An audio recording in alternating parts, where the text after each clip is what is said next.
Chat! Oh my god!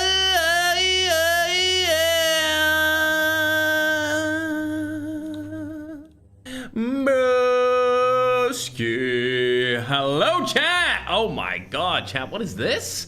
A brand new setup on the main stage? What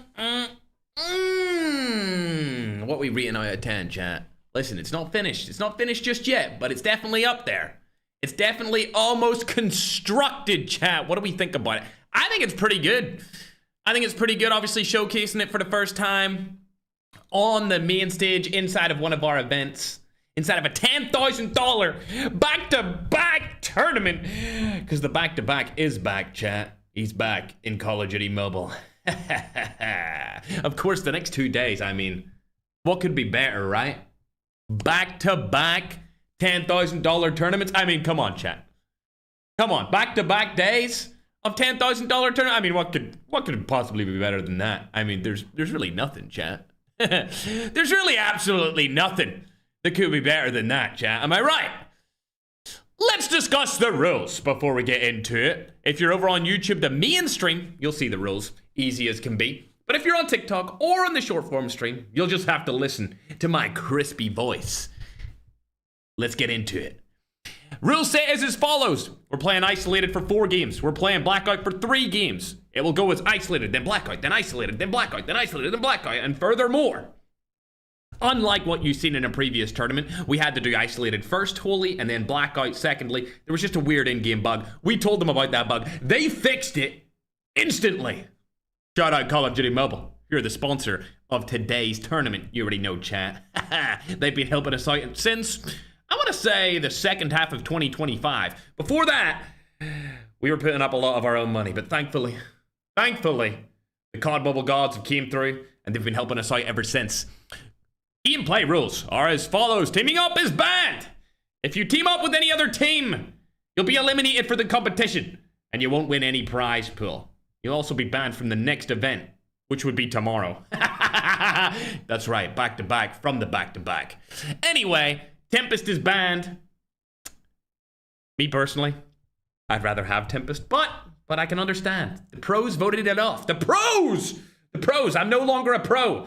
My opinion on the Tempest being around or not is invalid because I don't compete in this competitive league. But the pros themselves, they decided to ban it via a vote. And I respect the league, chat. I respect the pros. They came ahead. It wasn't even close. I'll tell you this right now. The vote, it wasn't close. They all wanted it out, so we took it out. Medic was in the same boat, so it is gone. Medic is gone and it is banned. So we'll keep it out of these back-to-back events. And then, of course, Jackal is banned. Jackal, another one of those things that between me and you, I wanted it in. But I can't make all the rules, chat. I can't make all the rules. So we had to ban it. The pros voted it out. Every now and again, we do no rules. But for the most part, we let the pros choose and decide what they deem is necessary. And keep in mind, it's not like a small pool of 5 pros. This is pretty much 80 people are coming up with these rules that they deem as necessary to have a competitive format. So that's why the majority of these have a couple of banned items. You don't see any jet boost being banned or any currently interesting things being banned that you may have seen some bugs from in the past couple of days or weeks. Because we haven't had a single event with them. That's the way it works. You can't ban anything that's new brought to the game before there's been at least one event with people allowed to use it. Unlike the CDM or the COD Mobile Multiplayer Esports League, we want to see what new things actually do. We don't want to ban them and oust them out of the league or competitive scene. We want to see what they're up to. That's the whole point. I'm trying to see if this new class ability is any good. I want to see if the new Battle 27 is any good. I want to see all the new stuff when it first releases. And then after that, we come back in a huddle. We ask the pro players, or we ask you guys through a YouTube community post vote if you guys think they should be in the next tournament or not. It's really that simple. But as soon as something's released, it's going to be in an event. I'm never, and we are never, going to ban anything before we get to see what it's like. Anyway, 25 teams, 100 players, all regions. Point system is the usual one. 15 points for first place, 10 points for second. Third place gets 7. Fourth place gets 5. Fifth place gets 4. 6, 7 gets 3 points. 8 and 9th gets 2 points. 10th gets 1 point. Also 1 point per kill. Prize pool, $5,000 for first place. Second place gets $2,000. Third place gets $1,500. Fourth place gets $1,000. And fifth place gets $500.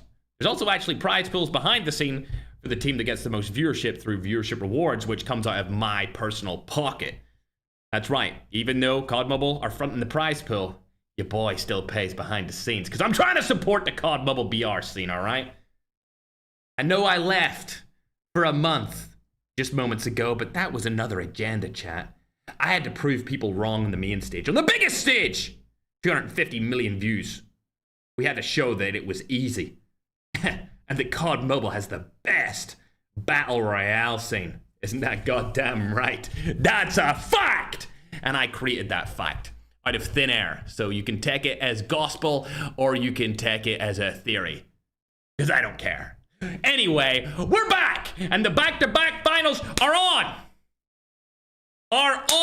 Madman, I'm getting reports to kick somebody.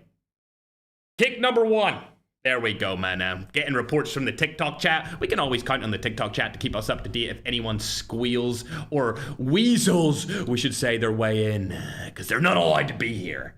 If you want to qualify for these, though, it's open to everyone over the ages of 18. The only reason it's over 18 is because it couldn't be an Activision-sponsored event where they put up the prize pool if we took anyone under the age of 18. I'm just going to be honest. I know it's tough, but listen, I can't afford to put up hundreds of thousands of dollars every year. And after the success of what we have created here, ladies and gentlemen, through the administrative team, the intangibles, the creators taking part, of course you guys watching, and the players that go through our qualifiers, they decided to sponsor. And I'm taking that $10,000 for the prize pool. So we had to make it 18 plus. I know, it's terrible, it's awful. Players like Matcha cannot compete. But it is what it is. The work had to be done. Also, since you guys have joined, what do you think of the new setup? Since there's more people here, what do we think? What do we think, chat? Come on. Compared to what I had for the last year, this one is unbelievable. Chat, am I right? This one is a far superior setup. Come on. We got some nice lighting in the background. Look, it's blue. We got some homely lights. Oh my god, homely lights. Right there, got some homely lighting. Is that a 1 million subscriber play button? And 100K and another 100K. There's also another 100K right below it, but you can't see it because, you know, it just wasn't looking symmetrical, so I had to take it out of there. Also, we got my Duda animated photo portrait. Below that, we got the Ferg skin. We got the Puck gaming controller. We got an iPad.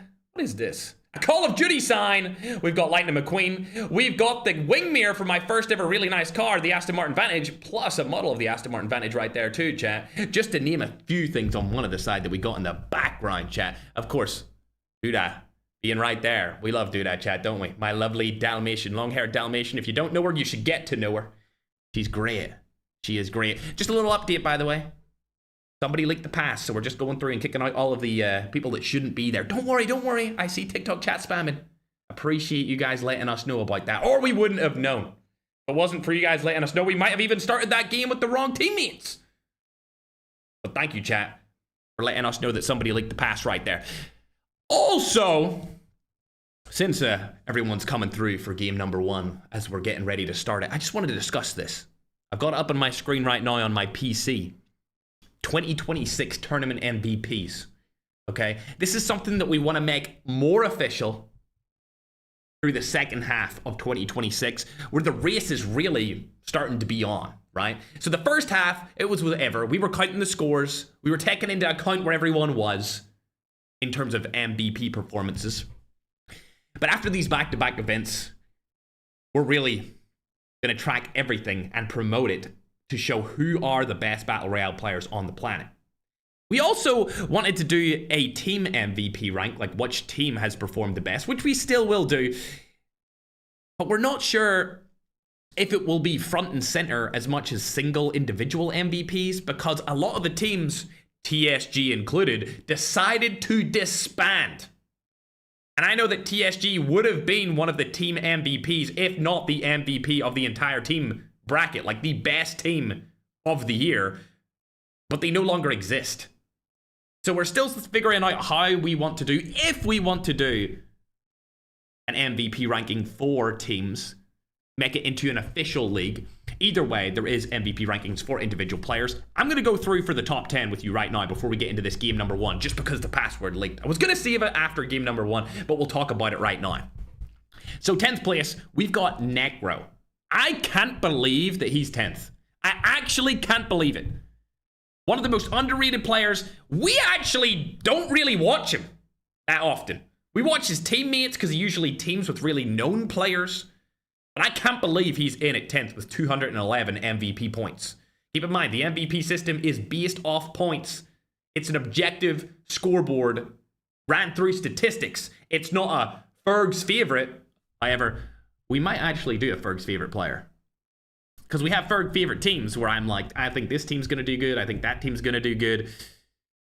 But that will come in the second half. I think, you know, a Ferg favorite player may come. But I think everyone knows my favorite player. Everyone knows my favorite players, chat.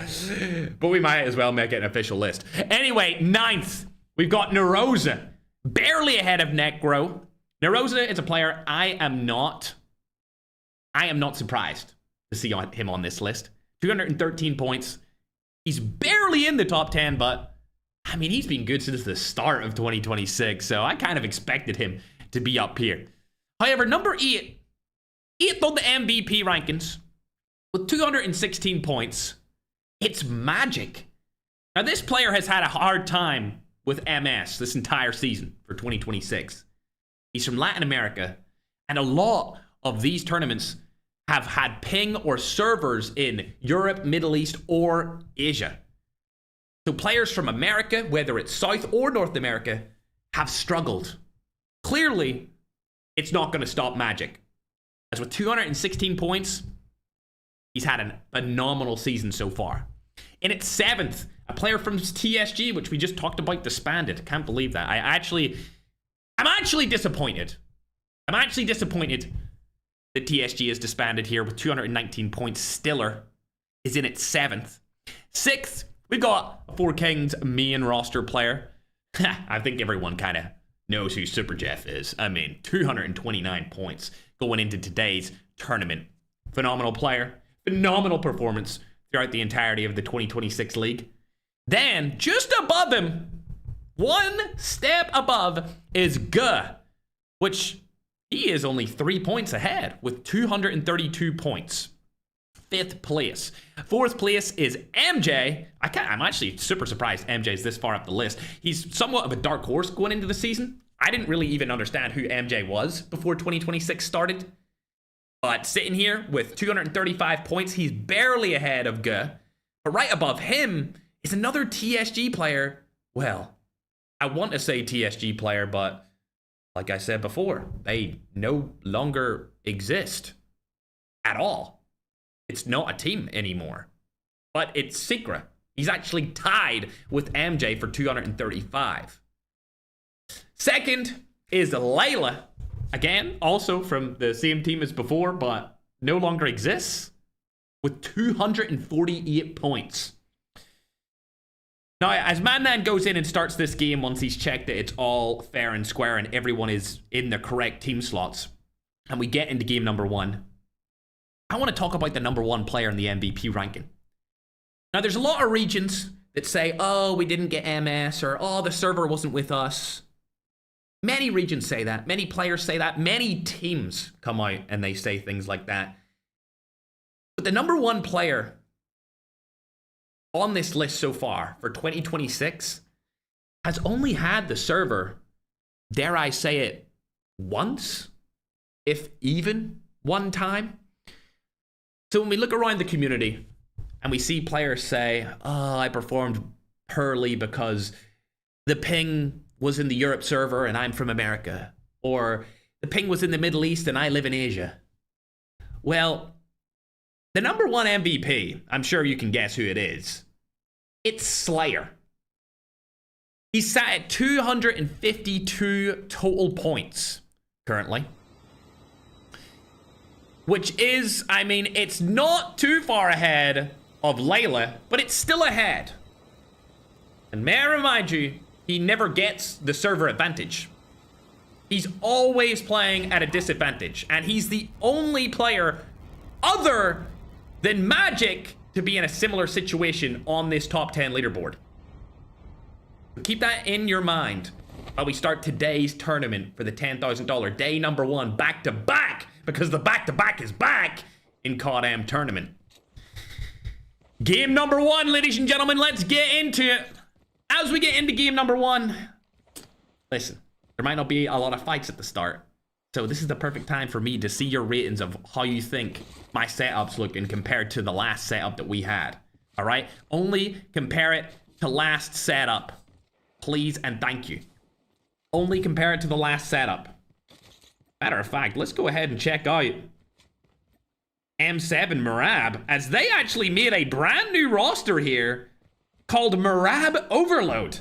Couldn't believe it when I seen it. We got M7 Winter with a 4K at the end. We got M7 Marab. We got Holy Father. We got Remy. And Remy's got 4K Remy IE. It's almost as if we're getting a combination of clans here. Remy. I must think that there's a guy there. This is how we know that Remy doesn't cheat at all, because there was nobody even close to him right there. Either way, let's go and check out the other teams right here on the board, ladies and gentlemen. As we go down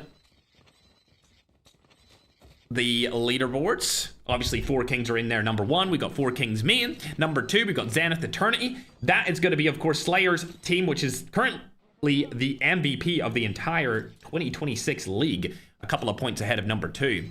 Down, like I mentioned before, we got Marab Overload. Team 4 is actually V12 Esports. Now, previously, before this team was brought into the finals, they finished just outside of qualification. However, one of our African teams decided they didn't want to stand up against the best players in the world. Maybe it's because they don't feel like they're some of the best. But don't worry, we have Chapo in here from Africa. And I would make the spot, or state the opinion that Chapo is one of, if not the best player from Africa. So I'm excited to see how he performs today. But either way, we replaced that African team with this team. This team's known as the V12 Esports team. We've actually seen them in the past in a couple of finals. Back, I believe, 2024, late 2024, early 2025, they were always in the finals. But now they're back. Finally. It's been a while. Welcome back, V12 Esports. They did go under a different name back then, but we're familiar with their individual names. Team number 5 is 4K Joker, obviously from the Philippines, followed by Team 6, which is also a Filipino team right here. Unfortunately, it seems like Magic has taken some casualties, so we'll hop on board with him and check this out for a second. Oh, it looks like they're actually fighting an ex-TSG roster. Magic's in a bad spot here, ladies and gentlemen. As we stop calling out what the team names are and where everyone is situated, we need to check this out. I think Magic's going to go down here. It's a 1v4. See you later. And our number 8 spot MVP has been taken out of game number 1. The entire team only having one singular elimination. That's team number 7, ladies and gentlemen. Manitos Macacos. Not sure what that means in English, so I'm not even going to try. Team number 8. Wait, whoa. Ain't no way the guy that I made go bald is in the tournament right now. Ain't no way Zanpro's out here on the main stage playing in this event right now. Can we get a check on his bald ass head? And can we get a reality check on his statements? Hey, at least he's getting his teammates back into the action. I mean, I can't hate on that. I can't hate on that. This team is called Candy Crush. Apparently, they're missing one of their players. I believe it would have been IMZone. Not sure who leaked the password, by the way, but it is what it is. going down, we actually have, I guess you could call them a new team. We knew them as Poison Ivy before, but now it looks like they're called Gizzy. First time I've ever seen that name inside of a finals. We've got Secret Dre. Ooh, V Rusty's in here too, and Layla. Oh, so this is where Layla went. So we got Secret and Layla from TSG. All right, 2 TSG people joining this team. The team of 4, of course, team number 9. I'm gonna call them Gizzy. If I'm pronouncing it wrong and it's Geyzy, let me know. I'm gonna call them Gizzy from now. It's also just known as Poison Ivy. The whole team's going to go on to that drop right there and see what they want to take. But going down, team number 10, we've got Francisco Javier. These guys are from Latin America, and it looks like they might get into a fight here in just a moment. Ooh, what a nice little annihilator shot there from Ross Kid. Love to see that. They've got 3 kills on the board right here. Team number 10, based out of the USA, Venezuela, Colombia, and Peru. Heart goes out to anyone in Venezuela that unfortunately was impacted by that terrible earthquake. Actually, back-to-back earthquakes in the recent couple of weeks. That was atrocious. Hoping everyone over in Venezuela is, of course, getting their life back on track. It was hard to see, but I can only assume it was way harder to be involved in that atrocious, tragic accident. Further down, we've got another Leap team that features MJ, and it looks like they're getting into a fight here as well. Raki Plays has been spotted. Ooh, this is the team from the Middle East they're going against. Rebar, haven't seen him in a long time. Fingers crossed that they're able to do something. Nairobi gets absolutely obliterated with the Hades. Arguably the best LMG inside of the Battle Royale scene currently. Rebar just trying to hide for safety. Oh, he takes shots at Leap MJ. Oh, the rewind play comes through and he annihilates Rebar on the main stage. One of my favorite players, born out of Persia. I believe he currently lives in Slovenia? Definitely one of those European countries over towards the east, but I can't remember exactly what one it is. I think it is Slovenia. Keep going down the list though, as team number 12 are in here. We're in a little bit of a fight. This is Vector's team. Team number 12 is known as Team Vectory. Love that name. Vectory and Victory, or Vector and Victory combined into one. Definitely a cool name. Team 13, we got PH Mukbang. What the heck? Who names themselves after a mukbang? Oh, never mind. I'm going back to watch Holy Father. Is there in a fight against them right now? What's up, Holy Father? Using the Ninja. This is a class that has been indirectly buffed significantly in the recent update, along with the Jet Boost class. They spotted this team. Holy Father's not in the front, so we're going to go up to Marab here. He's going to die outside of the zone no matter what. This is not looking good for him. He might actually want to die here instead. He's going to get knocked. Where's the knock coming through, Marab? I'm waiting for the knock. How have you... Ah! How did he survive that long? Either way, he's dead. No, not looking good for him. Remy's still alive, though. There is a player right to the left of him. This is going to be a big fight if they're able to win it. But if that team comes through, the Filipino Mukbang team, and takes them down, oh my god, the Marab Overload roster is never going to hear the end of it. Remy getting shot from the side. It's all down to Holy Father to make a play here. This is not looking good. He doesn't have medic because it's banned. Does he have a medic plate carrier? No. These guys are in a really tough position here early on inside of this tournament. Game number 1. Remember, it's 7 games for the series. He's going to need to get out of there completely. I know a lot of Holy Father fans are fingers crossed right now that these guys don't rush outside of the zone. That looks like exactly what Garju's doing. Luckily, he gets caught in the Trap Master, and I think Holy Father might get away with it. For now, he might get out of this situation. Yep, that's looking exactly right. Now, these guys will need to get into the zone, and luckily, because Holy Father does have Ninja, he can go back and get those tags, I believe. He'll probably die outside of the zone after he gets the tags, but hopefully, fingers crossed, there's a teammate there for him that had the medic plate carrier that he can pick up, or he can just die to the zone and get his teammates to pick him up regardless. Fingers crossed either way. As we're going to go down the list and continue the players that we're looking at. Team number 14 is Viper Esports, Holiday in Bolivia. We're notorious when we first started doing tournaments inside of the game as being completely suspect, as nobody really knew who they were. But as the time has went on, they've created somewhat of a brand for themselves. Now, speaking of brands, we got the 4K brand here. Collecting kills like it's nothing. 6 on the board instantly at the start of game number 1. Still 23 teams left alive, might I add. Obviously, if you watch the qualifiers, you're used to seeing way less teams make it this far. Usually about 20 to 15 to 20, I would say. But I mean, As you get into the finals, every team wants a portion of that money pie. So I'm not surprised. Checking out Slayer's team. Bad start. 0 kills. Fun's dead. It's not looking good for the MVP. With his, I would say, dominant European team. Also, Necro, remember, he was 10th. 10th in the MVP leaderboard, so they have 2 top 10 players. Number 10 and number 1 inside of the same team here for MVP voting. However, we're going to go down and check out one of the Leap teams, as it looks like they're inside of a little bit of a fight. Holy Father died outside the zone, as expected. You get to see that in the kill feed there. Kaz is last alive. He's going to die to Leap. These guys have a lot of kills too. 7 eliminations. Let's see if Holy Father got back his teammates. He did. So the perfect play did come through from the Father. He didn't get a medic plate carrier, but he got his teammates back in the action. He should just die outside his zone, really, if I'm being honest. We'll check how far away it is. Yeah, he sacrificed himself. He did sacrifice himself. Keep in mind, he's Filipino. We'll go down the list again and go from the team that we finished on last. Ooh, Matador's back. He's actually playing with, I believe, Chapo, Father Ali, and Razux. This is a team that combines the best of Middle East, Africa, and Europe. Matador has the medic plate carrier, so he can get his teammates back into the action. We'll go down again. This is a Middle Eastern team now. Team number 17. Luka Hakan. Not sure what that means, but these guys are based out of the Middle East, which is where I currently live. Team 18 has already been eliminated, so we'll not talk about them just yet, but that was another classic Middle Eastern team. Team 19 is based out of Africa, featuring Chucky, F9, Aegon, and Dell. These guys always seem to be in the finals. They do good in some games, but they're not consistent enough to do good in many of the games.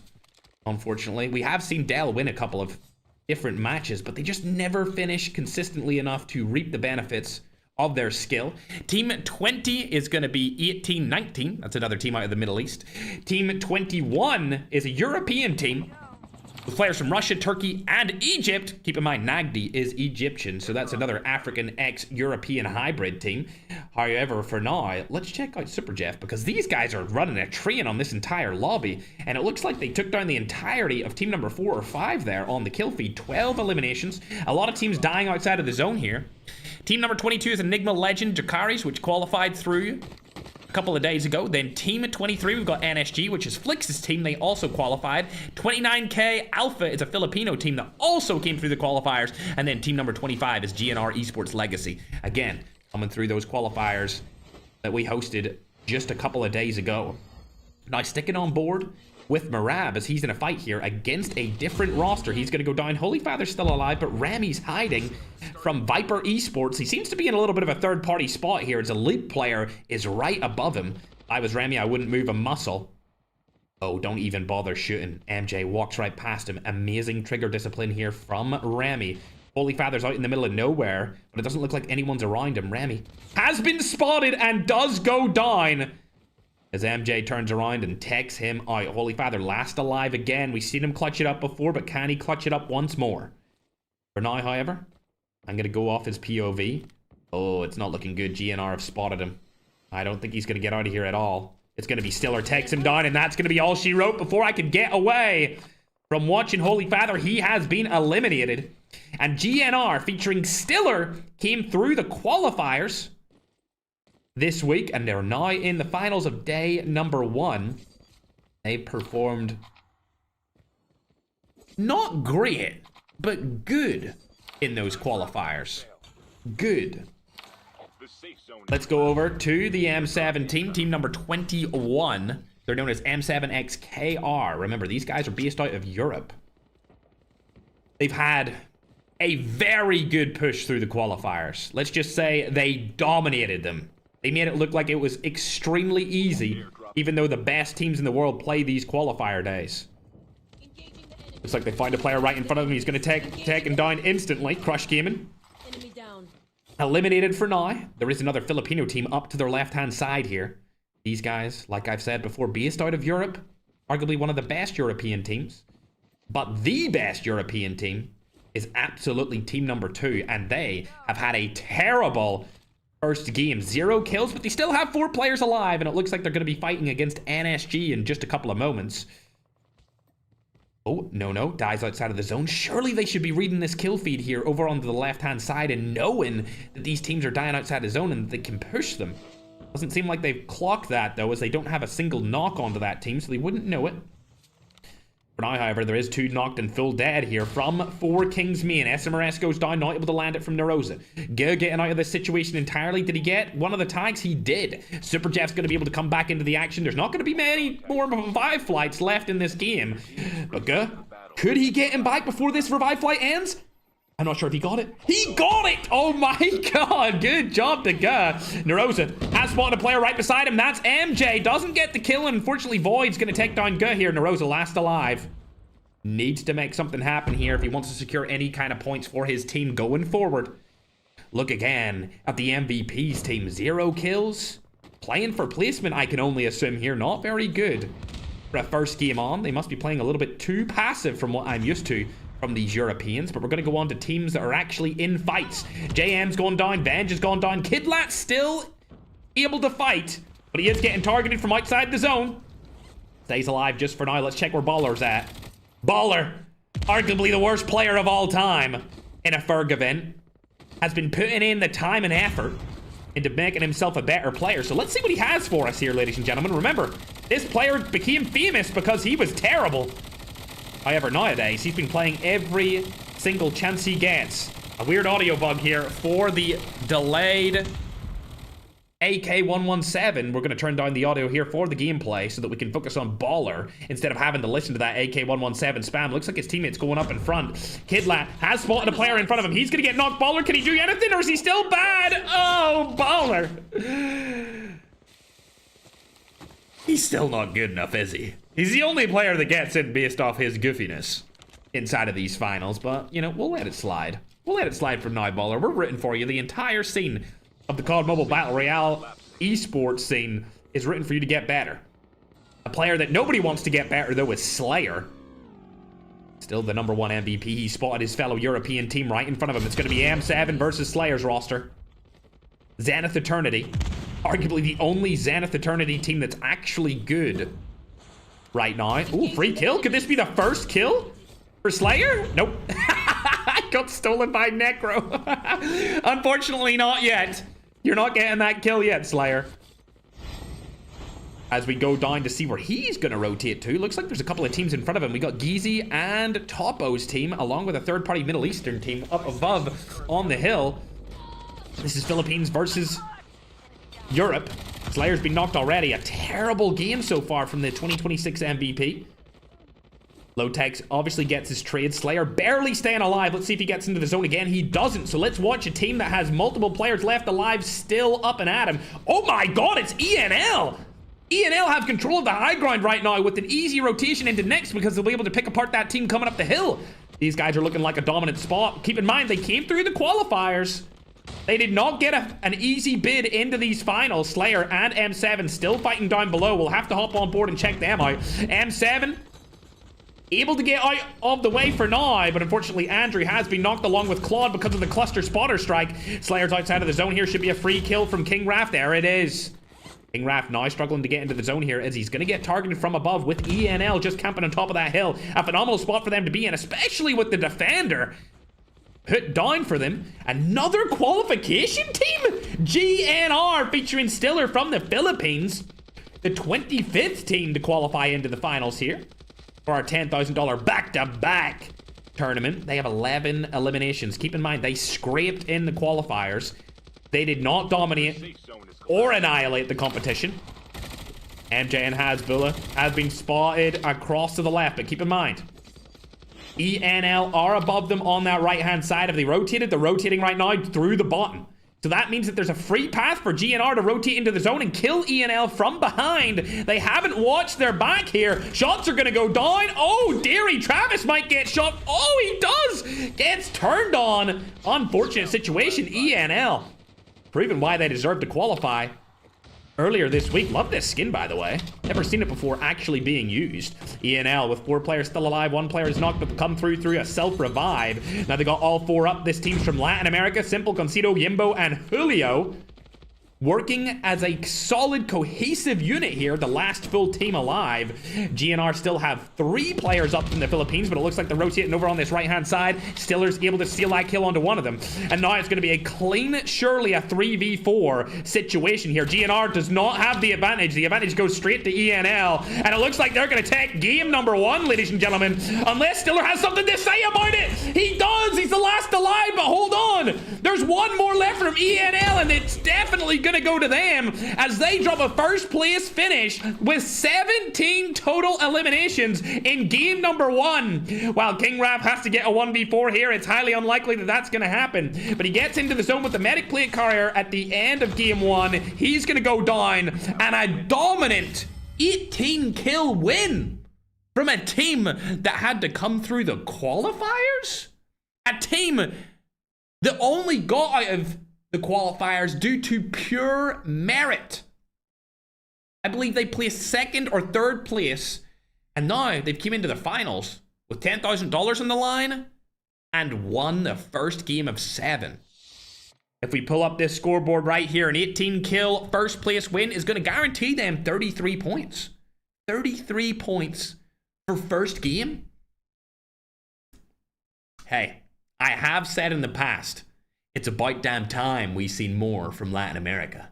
It's about time we seen more from both of the Americas. And I think ENL, they might be the dark horse.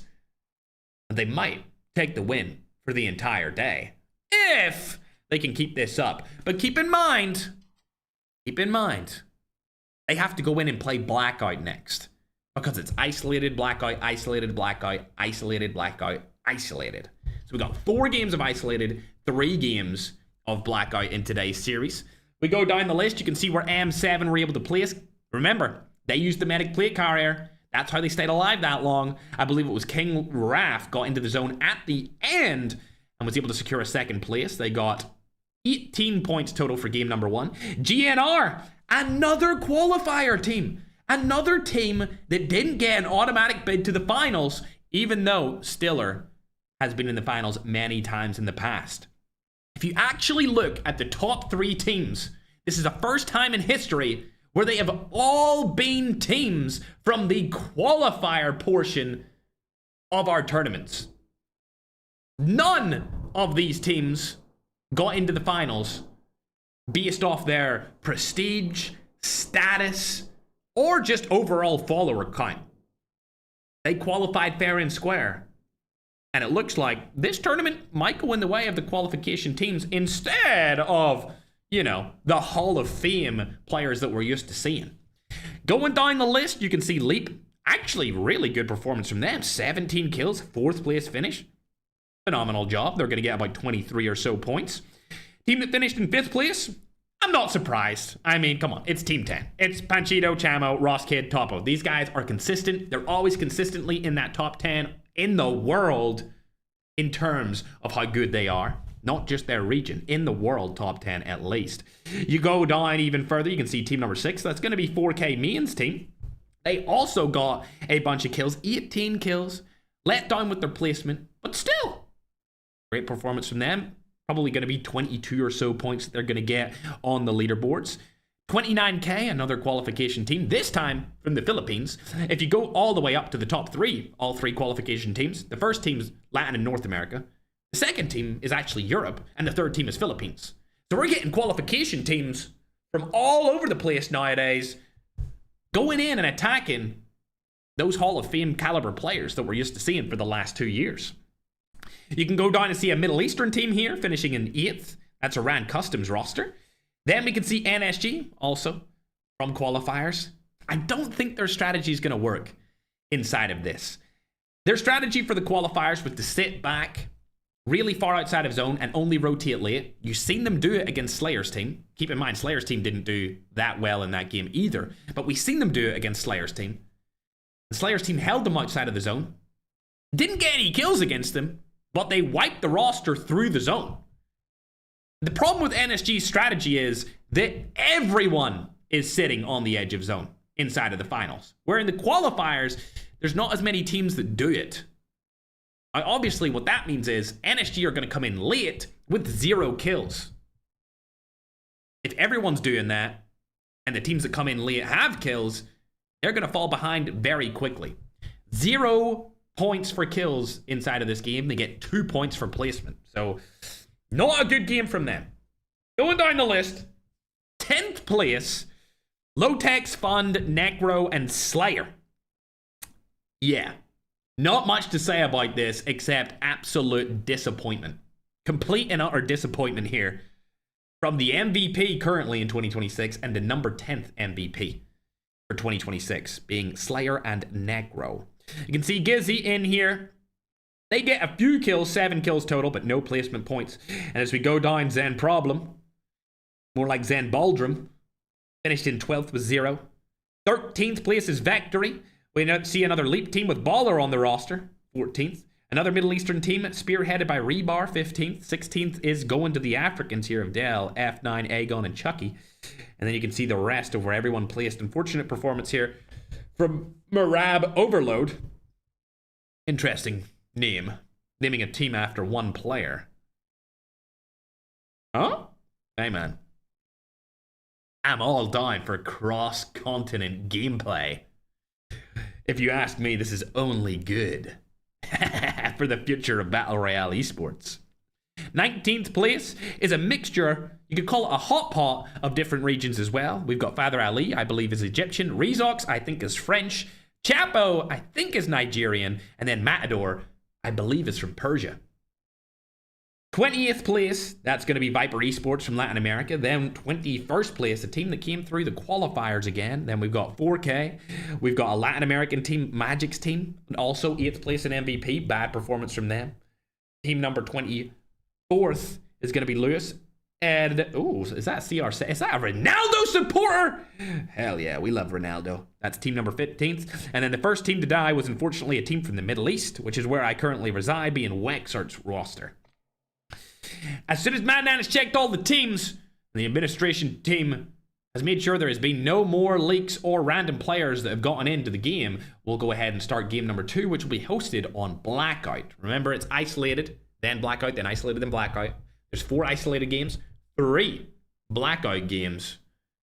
And dare I say again, it's looking like the qualifier teams are better than the teams that we're used to seeing inside of these tournaments. Of course, we're getting the scoreboard updated for you guys as soon as we get them in. My little scrumdiddlyumptious. Also, for anyone curious what Marab actually means, it means scary in Arabic. I'm going to let you decide whether Marab and the Marab Overload team is scary or not.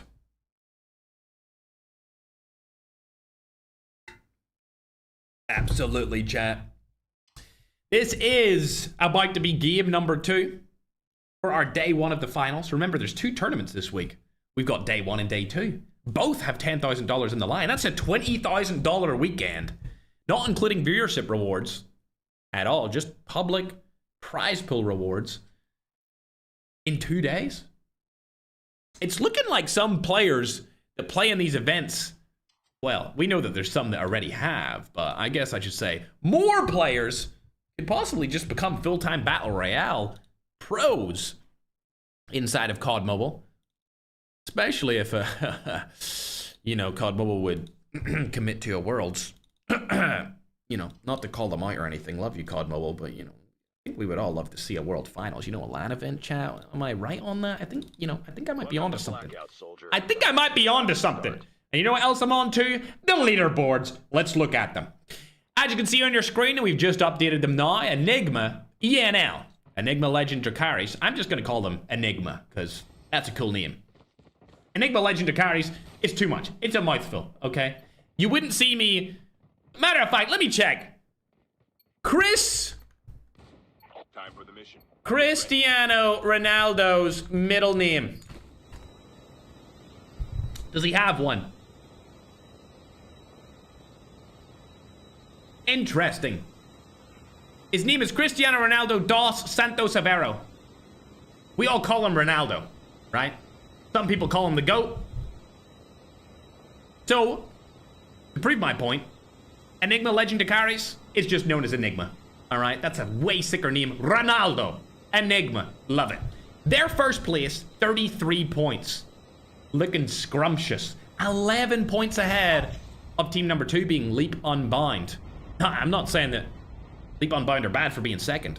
I actually think they're up in the running for winning this tournament because they have went so far up in terms of skill, strategy, and communication with chemistry. It's unbelievable this season.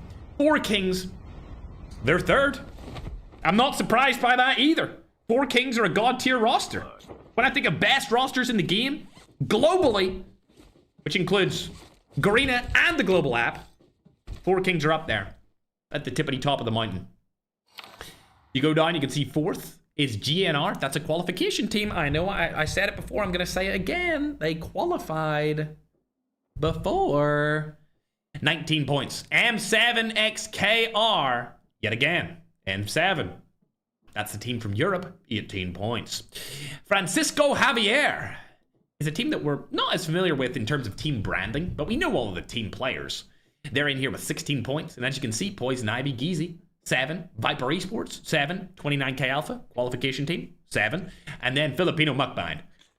I don't know why they called themselves that, but I'm always down for Filipino food mukbangs. You know me, chat. You may have seen some of the clips go viral in the last couple of months of just me destroying some chicken adobo or some sisig.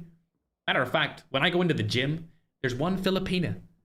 If I see her, she never says Ferg, look, she doesn't say anything else. She doesn't say hello. She doesn't say welcome. She's a service team member. She could be wiping the floor. She could be checking the lockers for any lost items. She'll look up, see me. Sisig. Sisig. That's all she says. She just says Sisig. As Super Jeff able to pick off Patata in construction site early inside of game number 2. For now, let's go over and check Holy Father. Where did they land here? Ooh, a similar landing to Marab's normal spot. I don't know if I like this area. And you know what? I actually like it even less because it looks like they've landed in and around another team, and that's M7. M7 are in and around this roster. We got 2 M7 teams landing beside each other. I don't know if I like that whatsoever, chat. I don't know if I like that one bit. King Raph, almost one shot. Oh, King Raph is one shot. See you later. Remy lands a snipe off the bike. Has Remy turned into a sniper? Maybe he has. Maybe he has. Looks like we're getting this team fight, though. Remy, picking up a nade, throwing it across the map. Is it going to land? Let's see. I'll be the judge. It does land. 214 damage is phenomenal. Sniper comes through, not able to land a shot. Claude is very weak here. Let's go over to Winter to see what he can do in this situation. He's driving around his car, so we'll check out Marab. He's further back. Winter and Holy Father are the closest up here. It's a 3v4 situation. Winter's got the back end right now. He's causing the distraction. At any moment, Holy Father could easily ship from behind here onto Nagdi, the player from Egypt. Oh, he spotted him. Along with Andrew. Shots are going down. Oh, he's being cracked. Andrew, one more sniper shot is all it would take. A couple more shots of the MG's not going to come in time. He's been cracked again. Please tell me Marab can land a sniper shot here. It needs to be done, as Remy's able to do it anyway, so don't worry, Marab. You don't need to land one just yet. Winter, getting outside of his car here. Can he land shots onto Nagdi? Oh, dearie me. The African has fallen.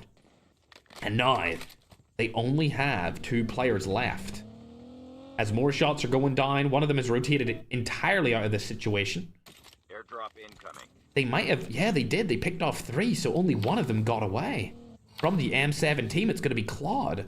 Remy's getting third party from the side here. It looks like he's going to get fully eliminated because his teammates are far. It's going to be Flicks from behind. The only player from NSG this far up on the map is him.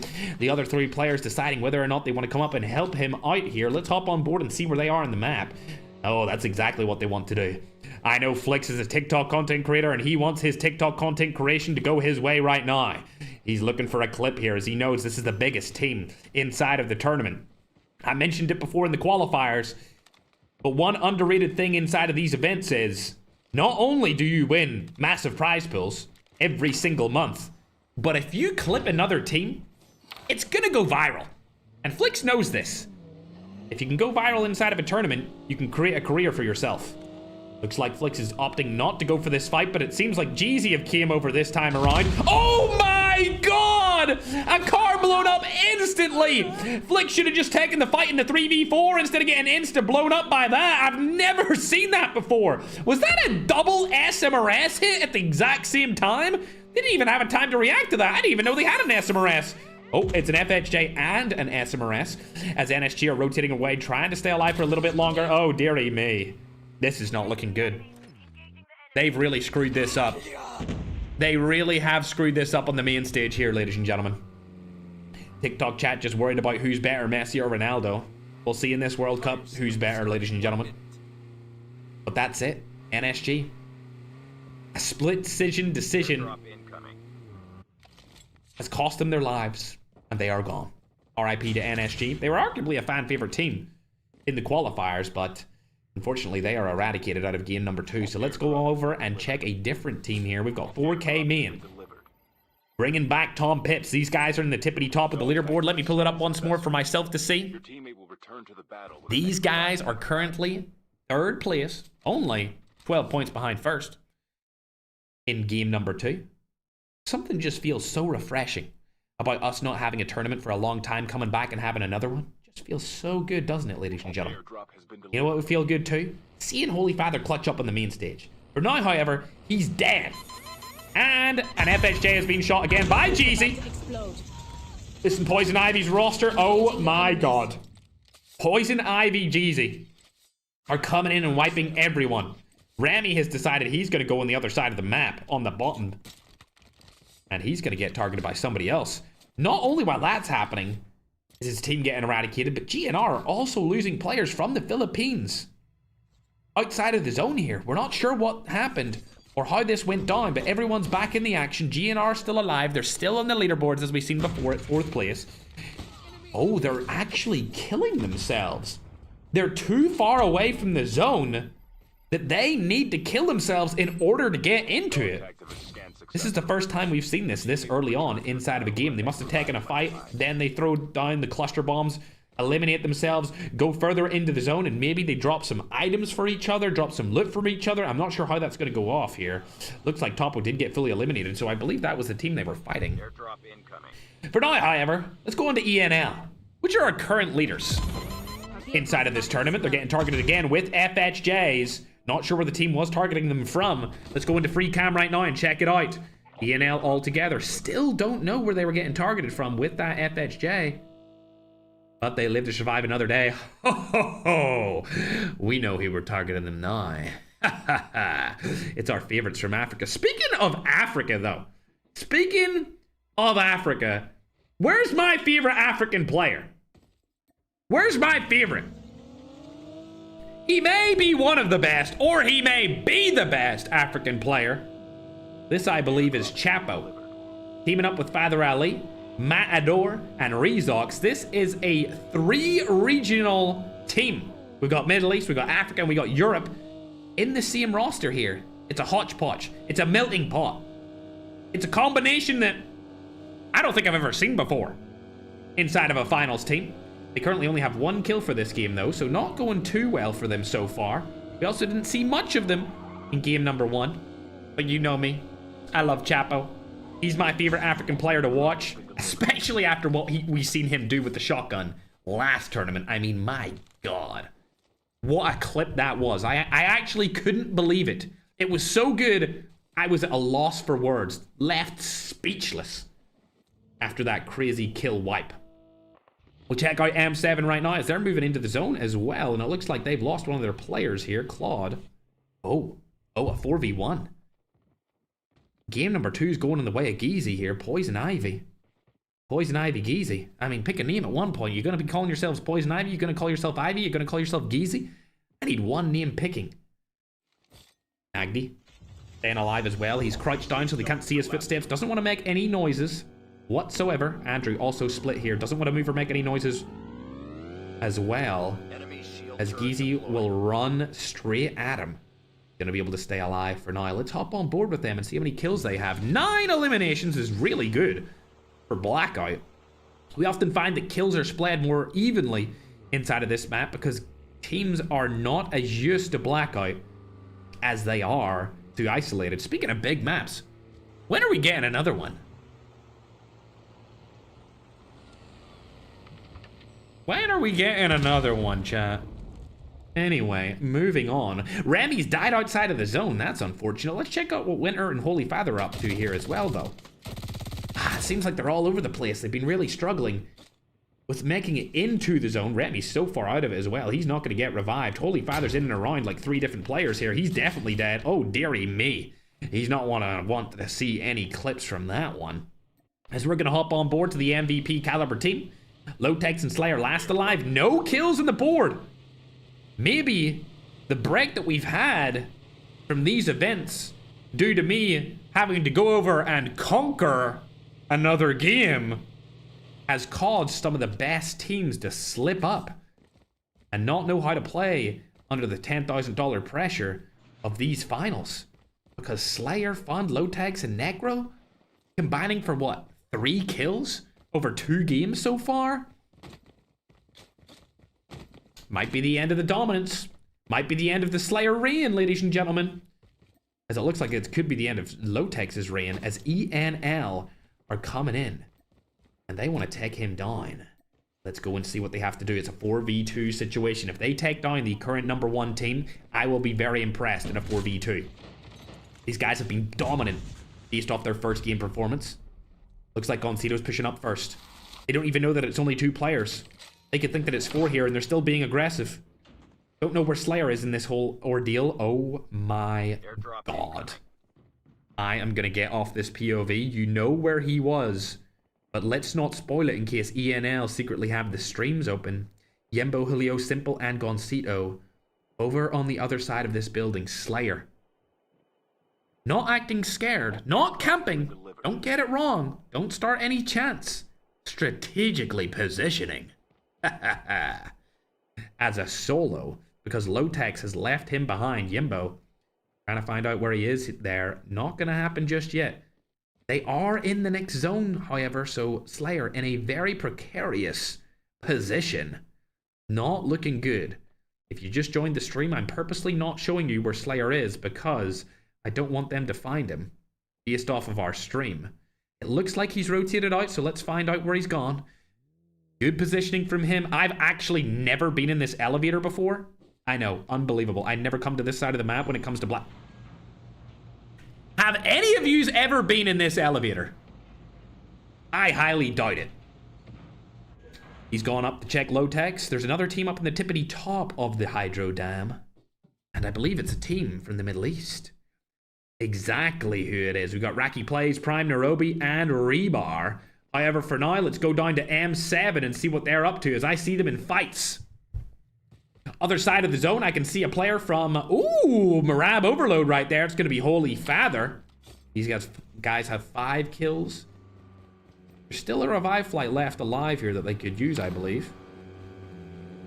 See you later, Alligator. Andrew, Nagdi, and Claude up on their team. We'll check out the Africans for now. Never mind, ENL are in a fight. Airdrop incoming. Where did they take that player down from? That's the question. Ooh. They're right in front of them. Will 3 of them push in? I highly doubt it. So we'll keep moving down the list. We can see 29k coming in and back on one of the final revive flights is Remy, again, dying outside of the zone. He's been dying outside of the zone for the last 10 minutes. Marab makes it into the zone, but not into the next one, as he's surrounded by many different players. Holy Father also making it into the zone, but he has players right in front of him as well. And it's not just any players, it's M7. Right in front of him. He's finally getting some look here. Only a BP-57 in hand. Not looking good for him. As we're going to hop on and check one of my favorite African teams. Kuro, F9, Last Alive, Dell, Chucky, and Aegon have all died. So we got 2 solos right beside each other. If he goes into this building to his left, Holy Father's right there. So he might be able to get a free kill off of this. Never mind, he's... Ooh, we're going to need to see some Fast and Furious driving. Oh dear, he's not good enough at it. That's going to cause his death. Doesn't have Rewind, but does have Ninja. Not able to use it in time. 17 HP. Bro thought he was Vin Diesel for a second. Bro thought he was Paul Walker for a second. I mean, the car did blow up. But unfortunately, he's not good enough to call himself a pro driver just yet. F9, trying to stay alive. He should be in the water. Why are you staying there? What are you doing? Somebody please give me an update on what his thought process was behind doing that right there. Going over to ENL now. We've seen them fighting. Slayer and Low-Tex still alive. They're actually holding them. I can't believe the situation that these guys have got themselves into this game. Just no redeemable quality here for game number 2. They had a very bad game number 1 as well. We've only seen one bad tournament from this duo. But let's hope we don't see another one. As Lotex, able to pick down one, gets the full kill, gonna be able to secure that kill. Nobody stole it. Slayer moving into the zone as well. Lotex inside of it right now. That's a lovely room, but it doesn't open, Lotex. I know you don't play much Blackout, and neither do I. But it's about damn time you did. Slayer trying to find a divot or some kind of small crevice to camp in and protect himself for some points. He doesn't have a medic plate carrier. There's Lotex. Lotex also doesn't have a medic plate carrier. They only have 2 players left. They've only had 2 players left for the longest time now. Airdrop incoming. Holy Father's turned into a porter potty player now, as he's decided he wants to camp in the toilet, but he's going out. No longer does he want to be surrounded by poo. Airdrop has been delivered. He's going to rotate into the zone. Is this in it? No, it is not. I can't even pull up the map, so let's go on to the team that has been performing the best this game with 16 eliminations. They've been looking real good. And it looks like they have easy rotations, but there's only one team in front of them that could spoil them here, and that's Viper Esports. Layla's spotted one of them, though. I believe that's Bolivia. He's been sniped as well. Hacker is his class ability of choice. Gonna go down because he can't rewind or ninja away. Left with only 2 players on the roster. We've got teams dying outside of the zone all over the place now, but let's go back to Chapo. My favorite African player. The player on Africa that I would deem as one of the best, if not the best. He's got Hacker on as well, doing the teamwork of many. Able to hit a bunch of different pro players there with that. Now he needs to move into the zone. He has his full team by his side. Keep in mind, this is a team made up of Middle East, Africa, and Europe. We've got 2 Africans on this roster, and it looks like they're pushing this team out. It's going to be ENL from Latin America. Unfortunately, Chapo's going to go down there. Let's hop on board with Father Ali. Can he make something happen? From the entire continent of Africa. He's based out of North Africa in Egypt. He's going to go down as well. Latin America trying to make a statement here against a multi-cross-regional team. Rezox last alive. Oh my golly gosh! The Frenchman, along with the Middle Eastern, left alive. The 2 Africans have died. 7 eliminations on the board for team number 16 here. A good clutch towards the end of this game. They're able to stay alive for a little bit longer. Slayer and... oh, sorry. Lotex and Slayer. Still alive, solo playing this for placement points. It's worked so far. It has worked so far.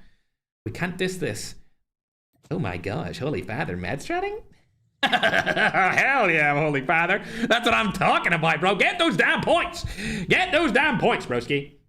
Slayer and Lotex, unfortunately, do not have that privilege of getting easy medic plate carriers because they don't have a medic plate carrier on either of their bodies. Every single team has been decapitated. There's not one singular 4-man roster that I can see left in this. Look how open this zone is. This is a first for any $10,000 tournament that we have hosted in the past. We've never had one. Oh my god. Shot from above. Leap Void. What? I didn't even know he was there. Able to take down 2. That was unbelievable. Jumps down. There's no way he gets a 1v3. There's no shot. Surely not. Claude with the last second decision to get into the zone here and do something. Void gets killed from behind. He doesn't get to claim that kill. He should have went up. Go up the freaking zip line.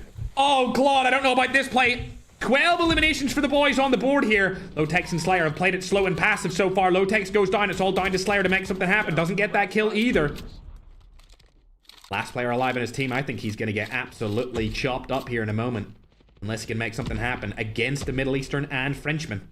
Frenchman spotted Slayer. Hades, easy kill onto the current 2026 MVP. 9 eliminations on the board for the cross-regional team. Looks like they could tech this here. The only other team I really see taking them down is a team from the Philippines. We've got 2 Filipino teams left. Poison Ivy Geezy and 29K. Against the most cross-regional team inside of the tournament. Oh dear, I don't know about that play. Oh, but it worked. 29K Anna was not paying attention. Now in a 2v2 with a high ground going to Geezy. 20 eliminations on the board. Is it going to be Philippines? Or is it going to be Middle East and the Frenchman? Philippines up in the tippity top. Rezox hasn't got the comms that he's up there. Hades being used absolutely ferociously. But they get away with it for now. B-Rusty coming up finally. Providing some sort of support here. He does have Defender. So he could flash bang his teammates. Or, I should say, the enemies. 2v2 as the zone collapses in on itself. It's 9 kills versus 20. I would say Poison Ivy have the advantage here if they have the high ground and the low ground with the heady. Hades is in use here. Shots are going to go down on the Matador. Easy knock, and now it's a 1v2. The Frenchman's done it before, but can he do it now? I highly doubt it, ladies and gentlemen. He's going to get pushed out here. The zone's actually landing on him. There's actually a way the Raysox wins this. He doesn't. Dre kills him right at the end. And game number 2 is going to be stolen from the Frenchman and taken by the Filipinos. Not only that, ENL dying early is going to change up this scoreboard dramatically, as they used to be number 1, but we'll have to wait and see after that absolutely thrilling performance from Poison Ivy Geezy. They might skyrocket their way into the number 1 spot. Let's pull up that scoreboard. A 22 kill win is going to get them 37 total points, which, hey, that's a lot of points. 37 total points. Let's look down at that scoreboard. They were at 7 points before, so they're going to go up to 44 total points based off of that game in the first game. Very good performance. Let's check out where Enigma are. ENL Enigma finished 9th place. They'll get 2 points for placement. They got 8 kills, so they're going to get 10 points total. That means they're up to 43. So as it stands, Poison Ivy are number 1, and ENL have fallen to number 2. I mean, they're Spanish speaking. In the past, the historical data suggests that the Philippines was ruled by the Spaniards. But now it looks like they might go on to rule them inside of this Battle Royale Championship. 1 point difference. We'll see what happens in game number 3 as we go down these leaderboards and check what everyone else done. Slayer and Lotex, along with Fund and Necro. Terrible performance. You guys know Slayer's my favorite player, all right? I don't hold that privately. He's been my favorite player since the start. I said he would be the MVP for this season. He's currently the MVP for the season. But the last 2 games, awful. Awful. Just terrible. It's like he didn't play. It's like these guys weren't grinding while these tournaments were away. I expect more from them in the next couple of games, because this is just disappointing. These guys are arguably a top 5 team in the planet every single day that we've held a competition. And right now, it looks like they're not even in the top 20. So I expect them to go up and perform better in the last 5 games. Going down, you can see 29k in there. 5 kills in a 3rd place finish. Fantastic job by the cross-regional team, might I add. Keep in mind, team number 16. I mean, we got players from Egypt. We got players from Persia. We got a Frenchman. And we got, I think Chapo is Nigerian. He could be Ghanaian, but I think he's Nigerian. So team number that finished in 2nd, team number 16. They got 4 players from 4 different countries across 3 continents: Europe, Africa, and Asia. Because the Middle East is part of the Asia continent. I mean, if these guys perform well, it could be the start of something we've probably never seen before, where the best players from multiple different regions decide, you know what? If we can all speak the same language, we should all just play together. Because the way the servers work in this, it's random. Going down the list, you can see Viper Esports did okay. M7, a good game from them. A consistent game. Not a great game. Consistently good. That's kind of what they're known for. But they're consistently great in qualifiers. Just in the finals, it gets put up a notch. They're consistently good. They ended off that game with about 12 kills and a 6th place finish. That'll be quick mass. Surely that's going to be like 16 points. Going down the list, you can see Holy Father and Marab's team. 3 kills, 7th place. Holy Father guaranteeing them those placement points with the medic plate carrier strat. Good job from him. Leap, another good game from them. I mean, that's actually such a good game that they might be first. Let me check that out. 12 points for kills. 8th place is going to give them 2 points, so they got 14 points total. You go down the list. Maybe not. Maybe not. They'll probably be 3rd place. I'd say it's going to go Poison Ivy, Enigma, and then Leap Unbound for my top 3 right now, based off quick math equations. That's what I'm going to assume. Where did Four Kings finish in all of this, though? Ooh, they also didn't have a bad game. Unfortunately, they finished in 11th place, so I mean, how good could you be if you finished in 11th place? Am I right? Am I right, though? Good kills, though. 11th place with 14 kills. That's not bad whatsoever. They're right behind them again. Leap Unbound. I'd say Four Kings are probably sitting at 4th now. They've dropped 1 place just because of Poison Ivy's amazing performance. M7, you know, they did all right. They may take over... Actually, yeah, they're definitely going to take over GNR because I don't see them anywhere here. Yeah, they'll go in. A nice little slice out. You know, I've just realized something. They're going to stay in the exact same place because Poison Ivy had such a great game that they're going to take over GNR as well. So M7 are just probably going to stay in 5th. GNR are going to go out of the top 5 and get no money. Unfortunate, GNR, but we need you to play a little bit better if you want to be in the top 5. It's all well and good being in the top 5 of the qualifiers, but being in the top 5 of the finals is a little bit different. Going down the list, you can see where all the other teams finished. The only disappointing performance I would say here is it's probably going to be Team 5. I mean, 25th place, no kills, nothing, just 0 points, nothing at all. Almost as disappointing as Low-Tex and Slayer's team, not going to lie. But at least they finished in 4th place. At least they finished in 4th. Either way, chat, as soon as we're ready to get into game number 3, we will do so. But so far, it seems like Poison Ivy are at the tippity top of the mountain. I will say, it's not confirmed yet. All right? The teams are right behind them. It's very close so far. In fact, it's so close that I'm going to have to update the leaderboards right now for you. YouTube, you get to see it first because you're the OG platform that I streamed on, and TikTok, here we are. You got it as well. Let's go through it as we get into game number 3. Poison Ivy at the tippity top, like I said, 44 points. Enigma's right behind them with 43. Leap Unbound, 36, so they're not far behind either. Four Kings, 35. M7, 33. I mean, come on. This top 5 is extremely close. That's the thing about adding Blackout into the tournaments. Is some teams are only good at isolated. Some teams can be good at both. We'll have to see by the end of this event who is good at both. And who is just an isolated warrior team.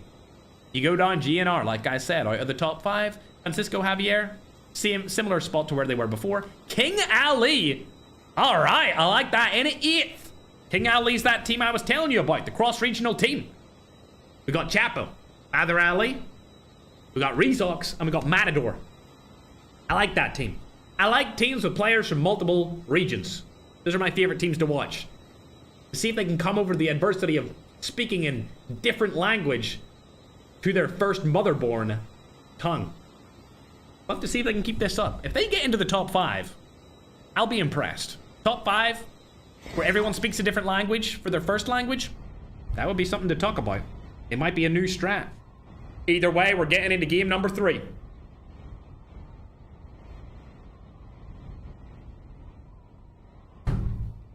I still haven't been able to check the chat to see what you guys think about my new setup. Can somebody please screen record it? I have not seen any of the reactions because I'm too busy looking at this phenomenal gameplay. Either way, let's hop on board. Matter of fact, let's hop on board to the team that's number 1. They deserve our eyeballs. Keep in mind, this is Secret's team. These guys got straight in to the finals. Looks like they're not near anyone right now. Well, they've actually split landed. This is interesting. They've split landed across nuclear plant. There's nobody around them, so we'll move on from our attention and bring it to somewhere else. Of course, no teams have died because everyone's just landed. He really is Zen Problem, isn't he? I mean, the name really fits, doesn't it? Zen Problem, bruh. Zen Baldrum, bruh. The whole team's eliminated just like that. Four Kings Mean picking up a couple of easy kills there, brings them up to 2.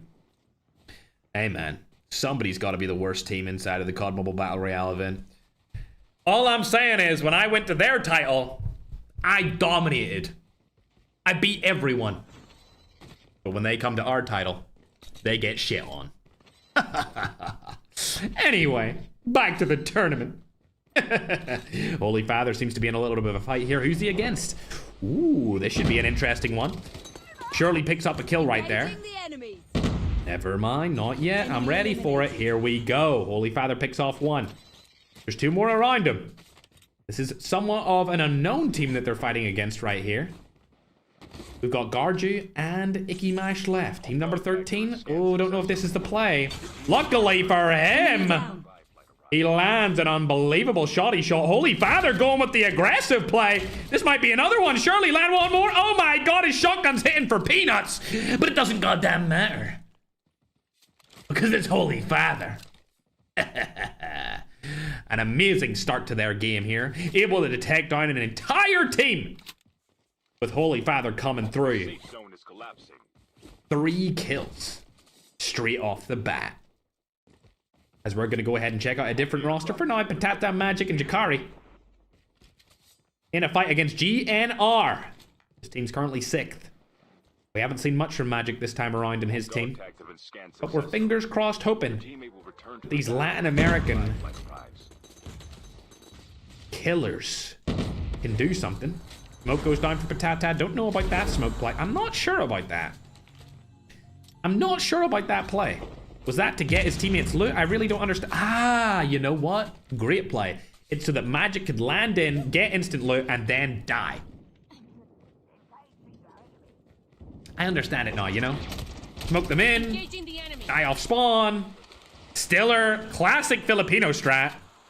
Like, instantly out of there with the snowboard. You know, instantaneously. Getting out there with the movement.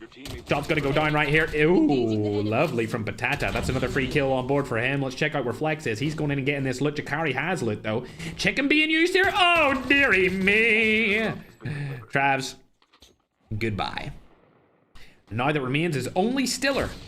And he dies as well, meaning that, I mean, one of our best Filipino teams are gone. Going into this game, they were sat in the 6th place position.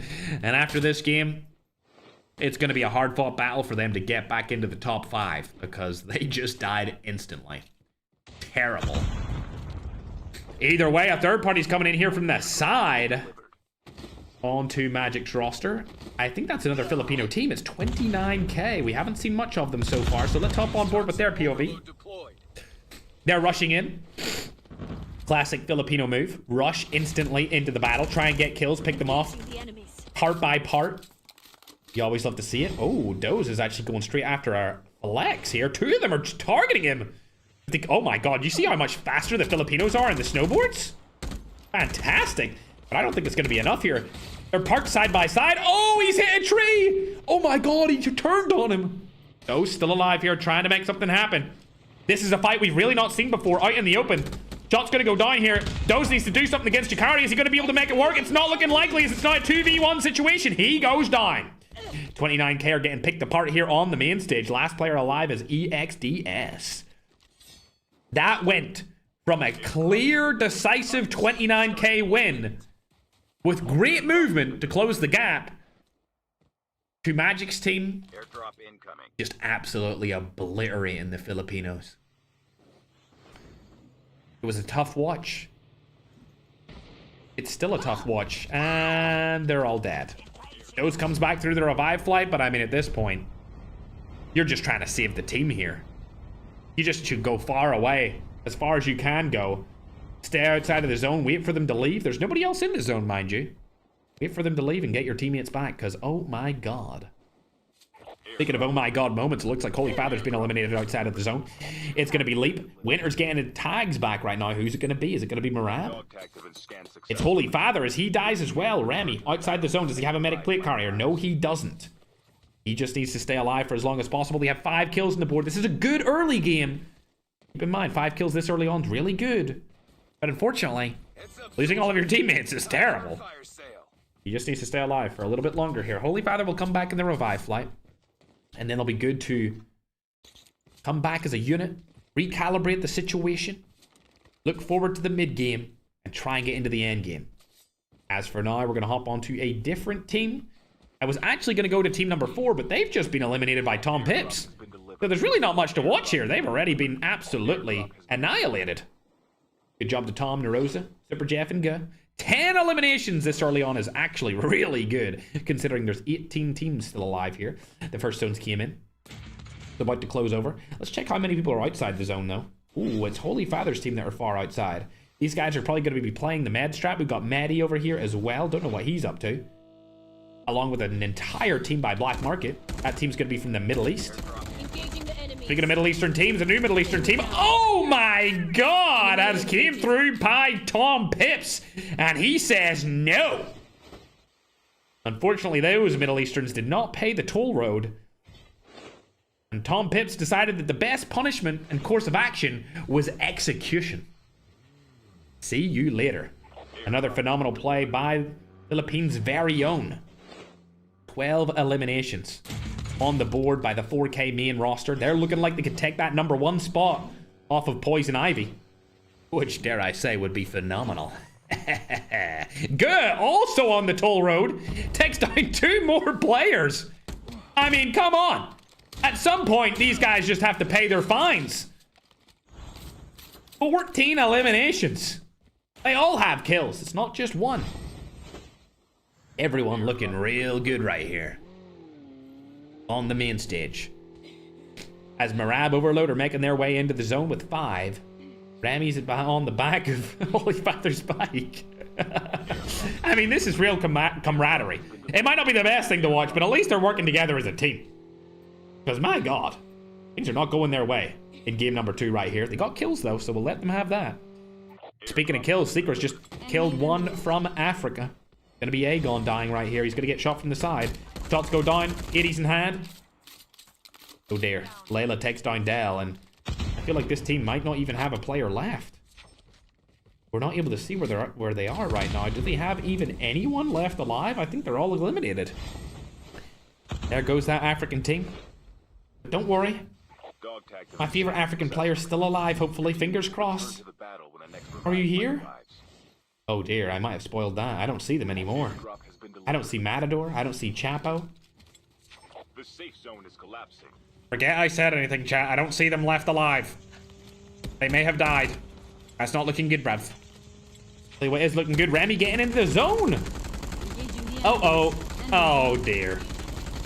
They're just too good. A lot of toll roads in this tournament, chat.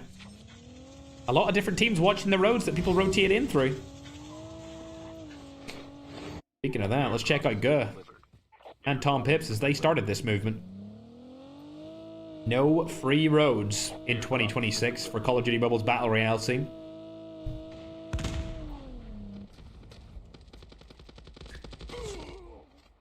Bro is not Holy Father.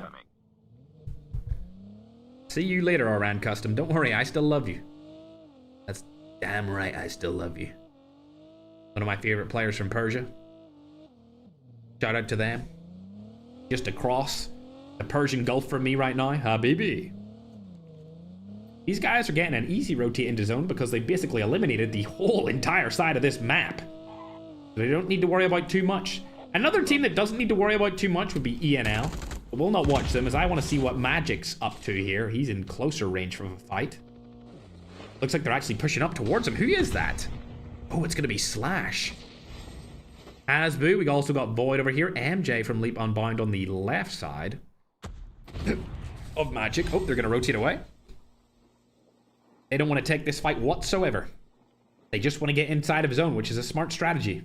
Get those placement points and the kills will come. Snipes go down, not able to land it. Marab, for everyone in the Middle East, we need you to land those shots.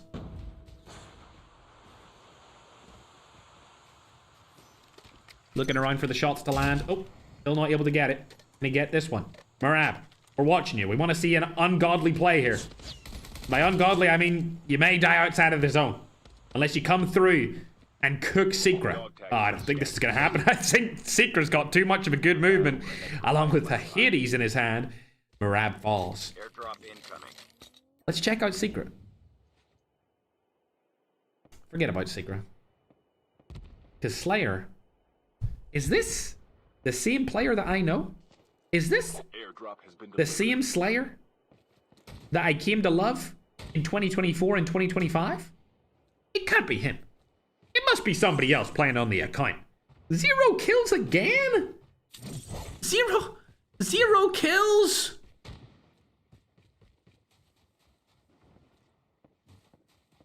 Damn. Anyway, back to the Dominators. 20 eliminations. Looking absolutely scrumptious. These guys set up that toll booth road, and they haven't looked back ever since. Getting 4 of their 20 kills just sat in one area. Might be even more now. Let's go on and look at a team that doesn't have ping advantage, though. And that's going to be ENL. They only have 1 elimination, but that's better than none. And as you look at the map, they should have a rotation inside to Dormitory, which should keep them alive for a little bit longer. This Holy Father has just been killed again by Secra. Winter's outside of the zone once more. Rami's been knocked outside of the zone as well. Do they have a medic plate carrier? That's going to decide their fate here. They do not. It's not looking good for these guys. Defenders is in use. He's going to need to get into the zone here. I don't think he's going to make it in this time. Not looking likely. Yep, he's going to die outside the zone again. And I feel like a team could just shoot at him here. Oh, he does have a self-revive, though. So he's going to come back through it. Leap JM struggling as a solo player there, whereas Venge is over on the other side. And we've got Poison Ivy. Arguably the most dominant team right now inside of the tournament, putting in work. Hunting for more eliminations. As M7 Winter and 4K Remy are struggling to get into the zone. SMRS has been shot from behind. They're trying to make something happen here. Not able to land any. I don't like this play because Poison Ivy's going to know that they're there now, and they're looking over on towards the Marab Overload roster along with the Leap team. This is going to be bad, yeah. Shots are going to go fire down, and I mean, the team that's going to win this is going to be Poison Ivy. They're going to get a couple of team eliminations, a couple of kills added onto their total. Secret Tech's down 1. Venge is the last alive. He goes down. Remy's over beside him right here, just behind. He's going to get knocked no matter what he does, but he's able to take down Secret just in time and get the kill. That's not bad from Remy right there at all, if I do say so myself. He does have medic plate carrier. They have 6 eliminations. But for now, let's hop on board and check out 4K mains roster. They've spotted a team inside of this house, and it looks like 3rd and 4th parties are going to come in just a moment. Tom Pips in the front, Super Jeff in the back. Shots going down. Trapmaster's been used against Super Jeff here. Neroza's still alive. He's on the side. Edo's going to get shot by him. He's going to rotate in through the window. Free kill for MC. See you later, alligator. 26 eliminations in a finals is crazy. Absolutely bonkers. As they have been on a, I guess, unbelievable run. I don't remember the last time we've seen a team in the finals get this many kills on an isolated and blackout tournament. It's one thing to get this many kills inside of an Alcatraz or Rebirth event, but a big map? It's kind of crazy. Looks like they're going to get targeted, though, from the side. I think that might be Flex and the boys, but we'll have to go and check. It's not them. Is it M7? Ah, it is Flex and the boys. I just couldn't find them. That's exactly who it is. 4K. Their whole team are out in the open, rotating around with snowboards. I like this spot from Neroza here. This is a good spot, but it looks like they're pushing up. 3v4 situation here. It'll be an interesting fight as Batatha does get knocked from Guh over on that right-hand side, and it looks like these guys are going to rotate back now. It's a 3v3. Neroza comes in and makes it a 4v3. Tom Pips deciding, fuck it, we're going to take the entire team by ourselves here. Wants to fight absolutely everyone. Not going to get a knock for now. As we go over to the side here, we can see Slayer's team. Still, minimal kills. Funday, I'm assuming, is getting kills with a sniper. That's exactly what he's doing. ZRG. And a Hades combo. Wombo combo is what you would call that. Slash, able to get a couple of kills in that kill feed, I can see. Ooh, Poison Ivy moving into the zone. We want to see a big end game here from team number 2, Zenith Eternity. I want to see more. I need to see them catch up. The safe zone is collapsing. Specifically to the Filipino teams. I mean, we gotta keep it interesting, guys. Like, the Philippines can't dominate a second game in a row. Surely not. As they're rotating into the zone, remember, they will have snowboards because they did land up here. They always land in dormitory, this team. For now, however, let's hop on over to Guz. He's got 11 kills inside of this big map, isolated. Another one coming through. Goncito goes down to Super Jeff. These guys are dominating on a level we haven't seen in many months. SMRS across the map. XPR in hand. Lands one. Can he land a second? No, he can't. Not yet. Lands a second. The defender goes down just in time. Come on, surely you land a couple of more shots here. It's going to be against your Filipino brothers, but I don't think it's going to be enough. SMRS hits him as well. He just needs one more XPR shot. Should have done that. I don't know what the nade's all about here, but they might get third party from behind. Checks it. Nobody there, so they're going to be safe for now. Over onto the right-hand side, though, we see M7KR still alive inside of this late game. Shots go down, able to get the knock from onto that. That's 11 eliminations. If he keeps playing like this, he might become the overall 2026 MVP. If you're a European fan, don't worry. I can see Slayer and Lotex are still in the kill feed, so they're still alive for now. Haswilla getting shot from across the map. Oh my god, you need to land more shots than that. Jesus Christ. I'm going to need to give you some aim training. Finally able to land a couple of more. It looks like Slash is behind him, but those guys are in the same team, so they're not going to be able to do too much. Let's hop on board with Lotex on the other side of the zone. They spotted this league team. They're going to snipe them from the side. Lands a shot. Nope. Lands this one. Still no. Lotex, known for his snipes, not able to land one just yet. Nagd moving in from the side of M7. Shots going down. Easy kill from Necro. These guys finally on to 10 kills. It's taken them a while to warm up here, but we're hoping for a little bit more from Zenith Eternity. Arguably a top 3 roster of all time inside of COD Mobile's Battle Royale scene. Oh my golly gosh. What a snipe from Lotex. Something we're used to seeing, though. I want to see something a little bit better. Let's go over to our main Slayers. Looking over onto the water. That's how we know he's not a cheater, because he's checking out all angles available to him to see if he can stay alive or get more kills. Doesn't want to get flanked from behind.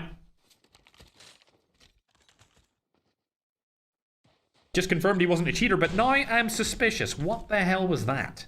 Were there smoke? With Ninja Class? Unbelievable shots. Slash has been spotted. That's going to be a free kill from Ga right there. 32 eliminations from the boys at 4K man. Now they're coming in and they're going to third party this. This is definitely their win. For sure, if they lose this, I mean, it's impossible to lose this. Everyone's outside of the zone and they're all running to them. It's going to be a 35 kill win potentially right here. Hellboy comes in from behind. Doesn't matter. 35 eliminations in a win is going to be absolutely insane. Negro's going to die outside of the zone here possibly. There he goes, dies as well. Lotex last alive from the team. I thought he's going to do anything, but he takes down Ga. Oh my god! Oh, I thought for a second Lotex was about to clutch a 1v4, but that's not going to happen. Neros is going outside of the zone. Oh, this could be bad. He can take the fight, and it's not gonna happen either. 37 eliminations and a win nonetheless, coming through from the 4K main roster. That's a ton of points. 37 eliminations and a win. Come on, 52 points in one game. 52 points in one. That's more than the combined points of every other team there after 2 games. They might skyrocket themselves up into first place. Based off of that, 15 eliminations from Ga. I mean, come on. The only thing better looking than my setup might be Ga's performance that game, chat. If I do say so myself. Let's pull it up once more. 37 kills and 15 points for placement. 52 points total. That's going to skyrocket them right up that leaderboard. They're going to be sitting at 87 points. Oh my god.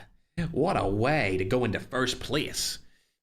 Let's go down this leaderboard and see where everyone else ranked. Finally, we're seeing Lotex Fund, Necro, and Slayer make some sort of a statement.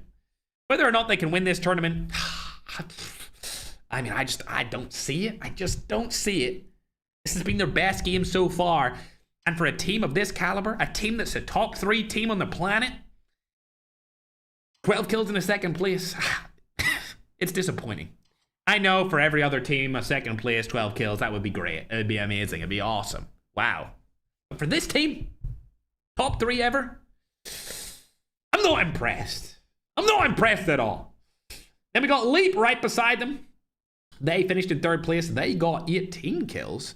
So they're going to finish out their day for game number 3 with 25 points. That's actually more points than Lotex and the boys got there, as they got 22 points for their game. As we look through the rankings even more, you can see Hellboy was able to clutch a 4th place finish. Remy was able to get 5th with his med strat, 6 kills. That's not bad. These guys actually might go into 10th place. They might go into top 10 because they keep med stratting and they keep getting some points for placement. I will say, there's a disappointing game for a couple of different teams there, but definitely not for Poison Ivy, as they got a lot of kills here. 22 kills in an 8th place. That's going to be 24 points. And they're going to go up the leaderboards in terms of total points to, I believe, 68. But I mean, 68 being 2nd place. They were just jumped massively by 4 Kings. As I believe, did I mention 4 Kings? I think they might be up to 87 points. So 87 down to 68, that's a 19-point differential there between Team 1 and 2. That's really, really big, especially this early on after 3 games. Going further down the list, you can see the other Leap team right there with Baller. You can see M7 in there as well with 4 kills. Not too good from them. I don't think they'll drop too much, though. Magic's team did a little bit better, but they died very early on. And I believe they died because they rushed a team that they shouldn't have rushed. They were able to get 12 kills, though. ENL, very bad game. These guys started so well. They started off, I think they got 33 points in 1 game. Going into that game, they were 2nd with 43. And their 3rd game, they got 1. 1 singular point. Not looking too good there. Further down the list, I mean, you've just got the classics. You know, teams that are good, but when they go against the best are slipping down terribly. Even my other favorite team, just based off their cross-regional demographic, team number 16, they finished 20th. I want them to do good, chat. I really do. We got a mixture of Africa, Europe, and Middle East all in the same team. I need to see them make it to the next end game. GNR, also disappointing performance. And then, I mean, NSG. I did say at the start of this tournament that their strat would not work. They're used to coming inside the zone late with 0 kills. So if they come in late with those 0 kills, they're going to have no points. And if you come into the game late with no points and you die, that's your whole game ruined. In my opinion, they need to just change the strat up in the finals completely. Maybe go center zone early? Probably better than coming in late with 0 kills. Or just dying off spawn, which is what seems like happened here in this game. Zan Baldrum's team, team number 8, I mean, where even was he? Where even was Zan Baldrum? I don't see him anymore. Like I said before, I went over and I conquered.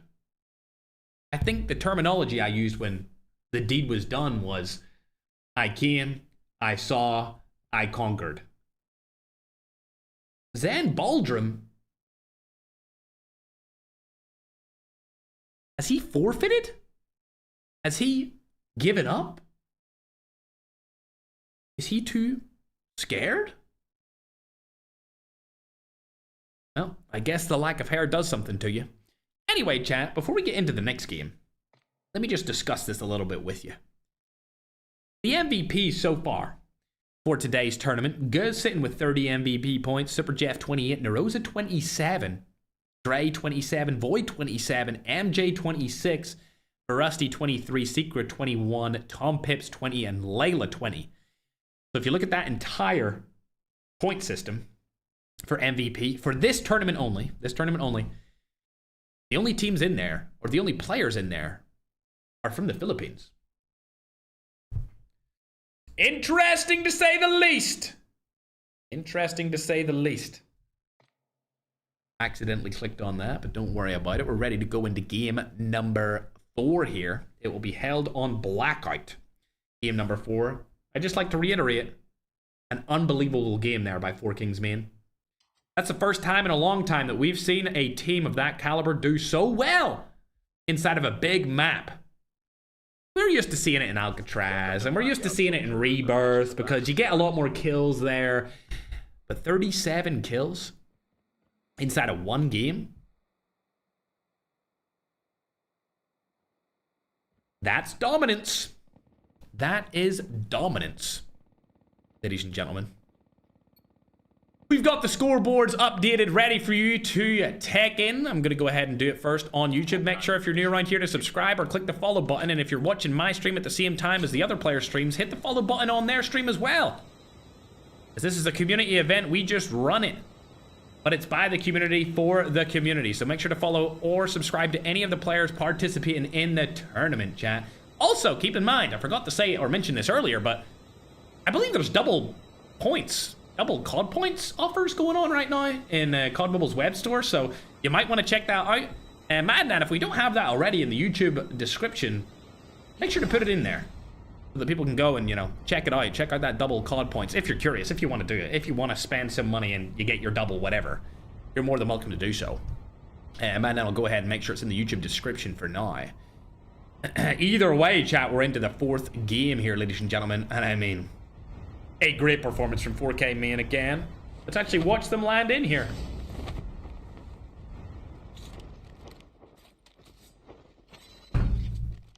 Oh, it seems like Patata and the Latam players are right beside him.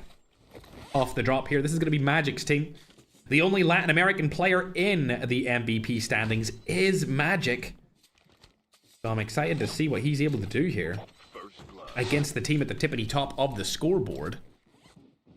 But speaking of the scoreboard, as this fight's taking place, let's talk about it. 4Kings, number 1, 87 points. The final is today. This is a finals. So it is EXT. There's $10,000 on the line today. We're just doing back-to-back $10,000 championships because the back-to-back himself is back hosting COD Mobile Battle Royale Championships. That's the reason for it. 2 tournaments, 2 days, $10,000 on the line. Flex has been spotted here. Go wants to take him down, but it's a 4v4 situation and there has not been a single knock or significant damage happening. Poison Ivy's below 4Kings at 68 points.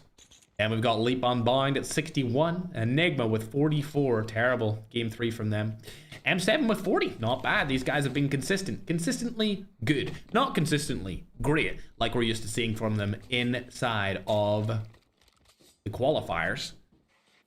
Biggest note here out of this leaderboard is the fact that Zenith Eternity are finally on it. They're finally on it. They did decent last game. Not an amazing performance from them. A good performance, but second place 12 kills is not amazing for a top 3 team in the world. And I know you're probably sitting there, how can you just say that this team's top 3? Because I watch every single game.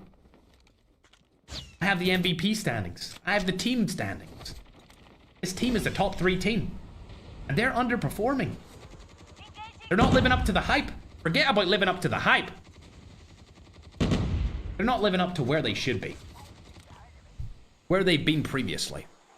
Anyway, let me turn up the game volume a little bit more. As good as trying to target Magic from across the map. Jakari's over beside him as well. It's going to be a 2v1 unless his teammates can help him out. Tom Pips comes from above. The perfect play. The distraction comes in and Gur confirms it. Gur, the current MVP for this tournament so far, spots Magic. Oh my god. Brother doesn't need the mythic. He'll use the default iron sight and he'll cook with it. Looking real good. 3 kills on the board here on this Blackout map. Super Jeff and Tom Pips. Still alive along with Narosa, holding the high ground. He knows that Flex is down here. Interesting. Has he called out to his teammates? Yes, he has. His teammates are coming back. Flex is last alive in this team. That's not good. Not good at all for Magic. He's going to go down those MVP rankings and he might be outside of the top 10 after today's performance. For now, however, let's go and check a different team. Straight over to the number 2 roster. They're not around anyone, so we can keep moving down the list of teams. Check out where Holy Father is in all this chaos. Fighting against Leap. Team number 6. Leap's team. These guys are known as Leap Boys. And it looks like Venge has landed right on Holy Father. Shots goes down. Oh my god. What a way to get clipped on the main stage. Venge coming out on top for now. However, Winter could say something about this. Also, does anyone know where Tokyo is? Oh, what a play from Winter there with the rewind to get his teammate back. I'm not sure where Winter is. Dog tags have been scanned successfully. I'm not sure at all. Will return to the battle when the next revival. It might not matter here. Winter might be able to clutch this up himself. Rami coming in the left-hand side, spots a player from across the warehouse, but there is a guy up on top of them here. Winter has spotted him. It's going to be Kidlat. Gets knocked, but Winter's going to get traded with Marab. Haven't seen too much from this Middle Eastern player, but I'm hoping to see something right here. Enemy down. Middle Eastern pride. I'm ready for it. Sees the player, doesn't see him. He's to your right. Oh my god. Oh my god. The reactions were not on point. And the Middle Eastern Marab gets cooked by a player from Leap, known as Leap JM. Somebody who I'm only very lightly familiar with. Remy shooting at him from behind. Holy Father lands behind him as well. Shots go down. Holy Father goes for the cover. JM goes for the high ground. A third party could come through here. We can see a team right above them. That's Ikamish. And another roster. They might land out of here. They are. They're jumping down. Garju on the roof. This is going to be bad here for Leap. Kidlat still knocked. JM last alive. He's hiding now. So's Remy. Remy's decided he wants to hide a little bit more too. The remaining whole other team's coming back with a third party. Holy Father still staying alive. JM, did you get any of your teammates back through the revive flight? Not yet. He has none of the tags either. This is bad for JM. He should have got one of those tags. The third party is in. And the fight is going to take place. It's a 4v2v1.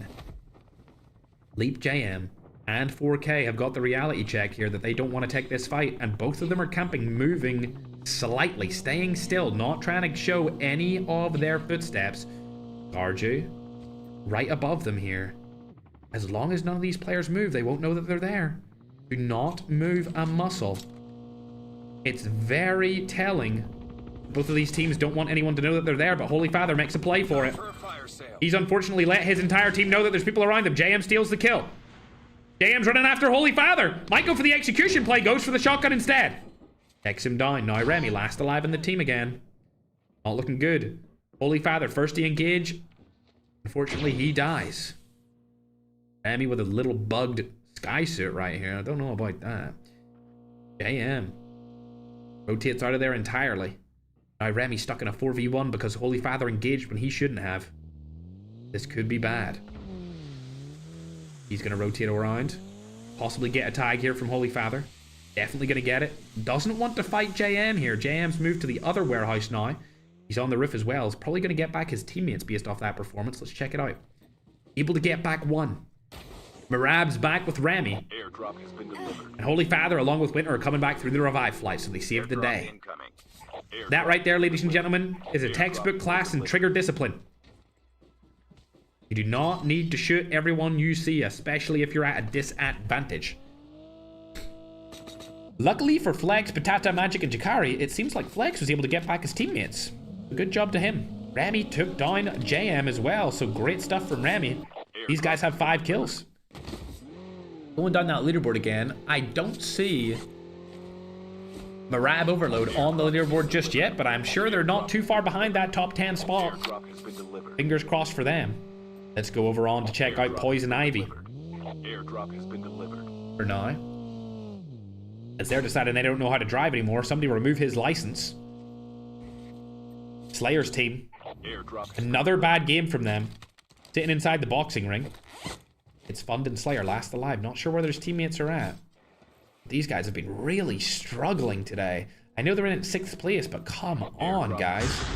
Airdrop has been delivered. Fight's going down here between ENL, the cross-regional God Squad. Chapo, Father Ali, Matador, and Rezox. Rezox was able to get a 1v4 in 2024. He hasn't done much since then. Delivered. Matador played really well previously in 2025, but as 2026 is concerned, he has not been a standout player. Shots going down. Bro thinks he's Ferg in 2021 with that SKS. Wish I had the clip, but he's not able to land a single shot. Not one single shot. Still, there we go. Finally. Can he land? Nope. The kill is stolen. What a waste of ammo. Airdrop has been delivered. Still providing third-party cover support for 4 Kings main over there. That's the #1 team in the tournament so far, with about 87 points. The top on and see their POV, as they're able to pick up another onto red, and one of their players have decided they want to take that fight anymore. Stiller also goes down. That's going to be them up to about 9 kills, I would assume. Bang, shot goes down, not able to land it. Rotating into cover. Wants to go behind the trees. Lovely play from him. Stiller, self-revive, but he's still going to die. There they go. Up to 9 kills, like I said. One on the top of the tree. Look at that high ground. He could get a snipe from there, but he's not going to go for it. Four Kings being deciding if they want to take this fight. There's ENL into the fray as well. Concito needs to get out of there ASAP. They're just trying to stay in the money. I think the pressure's getting to ENL. They performed very well in that first game, and when they seen the cash prize on the line, they've just kind of fallen off. They did well in the qualifiers as well, but after game 2, 3, and this would be 4, they haven't really been up to much. I thought they were going to get that 9th elimination, but I don't see it on the board. Maybe their kill was stolen. Fund and Slayer, not much to say about these guys. They haven't been up to much whatsoever. What round is this? It is round number 4. They get into the zone. All 4 of them are alive. They need to make sure they don't get quad wiped by a double SMRS to the face of their car. 6 eliminations from the boys. Leap boys. Wow, they're still over here. I'm more than surprised that Marab Overload made it back into the zone. They should have died out there, but here we are. Poison Ivy still alive. They've only got 4 kills, though. They're going to take a fight against NSG outside of the zone. Like I said before, NSG's strategy doesn't work. It doesn't work. I've said this so many times that if you have a team like NSG rotating in late in the finals, they're just going to get pulled apart by a top 5 team in the game. It's just never going to work. That's like the 4th time we've seen that happen. I've said this in multiple tournaments. Links, I know you're watching the VOD because you always send me clips of when I'm talking about you, but that is never going to work against a team like Poison Ivy or other rosters inside of this tournament. Unless you start taking it seriously and your team enters scrims every single day, you're never going to be better than a team like Poison Ivy, than a team like 4K that can perform your strat while also getting kills doing it. It's just never going to put you in the money. It's fine in the qualifiers because you're playing against teams that have been scrambled together or teams that understand how to play BR but don't understand how to play competitive. But as far as finals are concerned, it's never going to work. That'll be the last time I mention that, hopefully, because I think you should take the advice. Fun dying outside of the zone, and that's going to be all she wrote for those two. Luckily, they got back Lotex and Necro into the fight. Poison Ivy up to 10.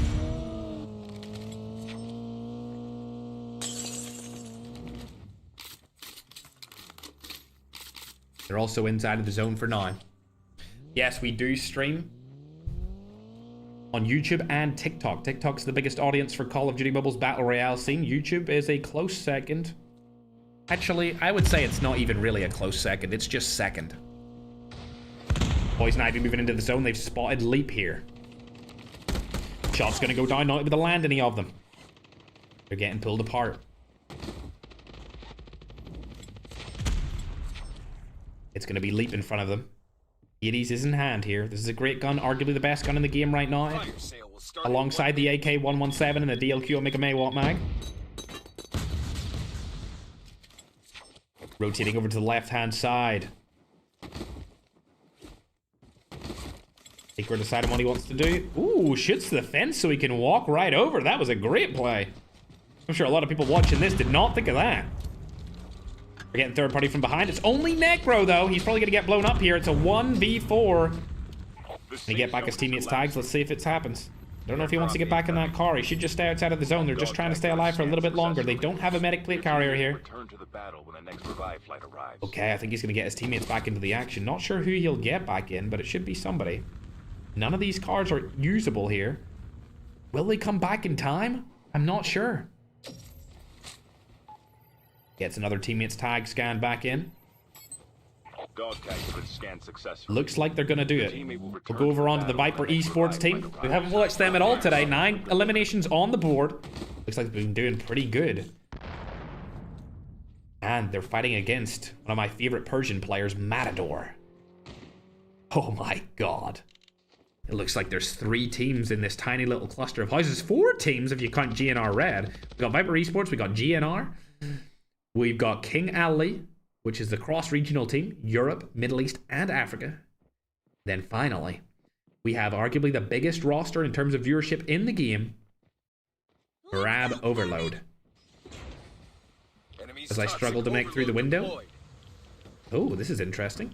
Nades are going to come down here. Double flash, double concussion. Chapo's moving in along with Father Ali. Shots go down. It looks like they're going to take down one. Father Ali rushing through. Oh my God! What a play from everyone's favorite Egyptian African. Father Ali dominating Marab Overload with Chapo by his side in what looked like a 4v2 climax. Outstanding cross-regional pressure applied there from Rezox, Chapo, Father Ali, and Matador. But now they have to deal with other players rotating in. I'm gonna go right past them. They don't need to worry about too much, but they're gonna apply even more pressure with their Hades across the map. Oh dear, Iran Custom's been spotted. He needs to get out of there with the Holy Father skin on. He's gonna survive to live another day. There we go. Another one of my favorite Persian players. Iran Custom in a dodgy spot here. He's probably gonna die. That's gonna be all she wrote. Unfortunate situation. As Zenith Eternity player MC able to shoot him from behind, along with Magic's team, who were able to come back after a terrible start. We got Fund over here as well. Looking through all of the map, you can see 4 Kings Mean on this side. They're all still alive outside in the open. Somebody's using a goddamn tank. Airdrop incoming. Are you serious? Hey man, Reshin using the tank, staying on top. Love to see it. Let's hop back on over to Matador from Persia. All of their teammates still alive. This is exactly what I wanted to see from the cross-regional team.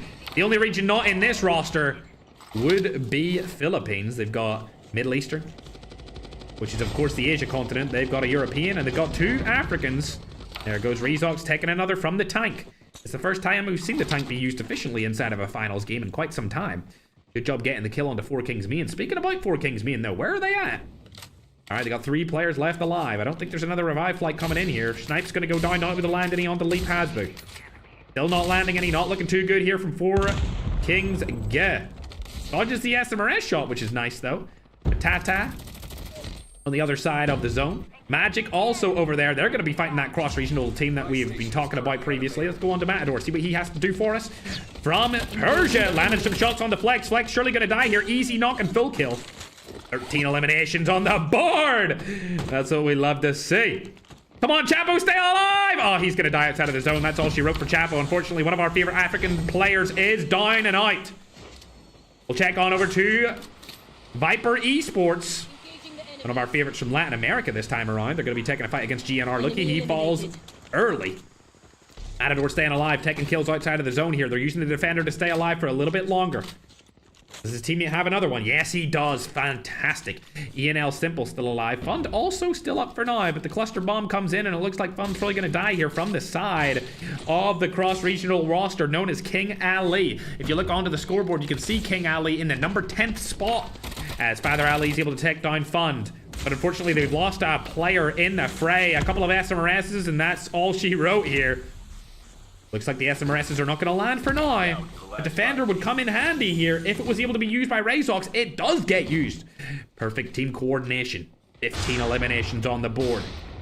Tom Pitt's last player alive in 4 Kings Me, and that's not good for him. He's going to get targeted very easily. Father Ali moves up to the different rock. Matador gets shot from behind. Actually, he gets shot from across the map. Let me hop on board with that and let me see that angle. Oh my God, from behind on the side. Awful spot for him to be in, but they can't shoot him from there anymore. So now there's only 2 players left at Father Ali. A little bit of African-French connection. We're on to Olivia, Holiday, Delina, and Pivas here. Still got the low ground. Leap is alive as well. I think this is going to be all she wrote from the cross-regional roster. The Frenchman's last alive on the team. He's got a defender to make it into the zone, but I mean, come on. Gonna go for the medic plate carrier strat. That's exactly what he's going to do here. Trying to stay alive and get some sort of placement, as this looks like it's going to go against Leap or VPR in a 4v4 inside of the zone here. Looks like Leap's already lost a player. VPR, Bolivia, not able to take down any. Leap might be able to take this one. Never mind, Hasbull is last alive. Vivas, a 1v1 situation. Never mind, Delina comes back through along with Holiday. Self-revive's being used on the board of Leap as well. Shots go down. Holiday gets knocked. Slash is also taken down. Delina gets knocked. Now there's only 1 player behind him. He's pushing up from the board. Takes him down as well. Hasbulla with arguably one of the best plays we've seen the entire tournament. A 1v4 to finish off the game. An unbelievable end game play. There we go. Confirms it with 23 eliminations as a team. What a phenomenal end to that final zone from Leap. I thought surely they had lost it, but then Hasby, I mean, an underrated Filipino player coming through and doing something as glorious and as great as that. I'm here for it. Great end game from Hasby right there. They got a ton of kills as well. Let's look up the scoreboard. 23 kills, 15 points for placement. That's going to be a 38 point performance in game number 4. Just for Leap. Team number 11. Wow, what a great end game. A little 1v4 with the self-revives to win it all. Leap on bind. Showing why they were very high in the leaderboards going into that game number 4. You can also see Viper Esports. They did really well too. Hey, don't cloud that performance from them with the 1v4 that happened at the end. 19 kills, 29 total points. They should skyrocket up the leaderboard based off of that. A 1 kill in 7th place position from Slayer's team down there. Not too good either. Looks like kills were dispersed pretty evenly among a lot of the teams. Team 1, being 4 Kings Main, actually still able to get 12 kills in a 5th place finish, so they're going to do good here as well in terms of total points. They'll probably go into the hundreds based off of that game as well. ENL finishing 6th, but only getting 3 kills, so not too much to talk about there. Poison Ivy, again, another good, consistent performance from them. Love to see a 3rd place finish off of King Ali's team, this cross-regional team. I know I've talked about them a lot inside of this tournament, but come on. We got a Persian, we got a Frenchman, and we got 2 Africans, a Nigerian and an Egyptian. What's not to love about that team? Maybe if they took one of the Africans in, replaced them with a Filipino, we'd have an African, a Middle Eastern, a European, and a Filipino. I mean, that would be glorious. Either way, they performed really well that game. I'm proud and I'm glad to see it. You can see down the list, Magic's team got a couple of kills, but not good placement. Even further down there, you can see team number 15. Come on, brother. Team number 15, bruh. Come on, bruh. Whatever. I want to see more from team number 15 in the future. That's Mello's team.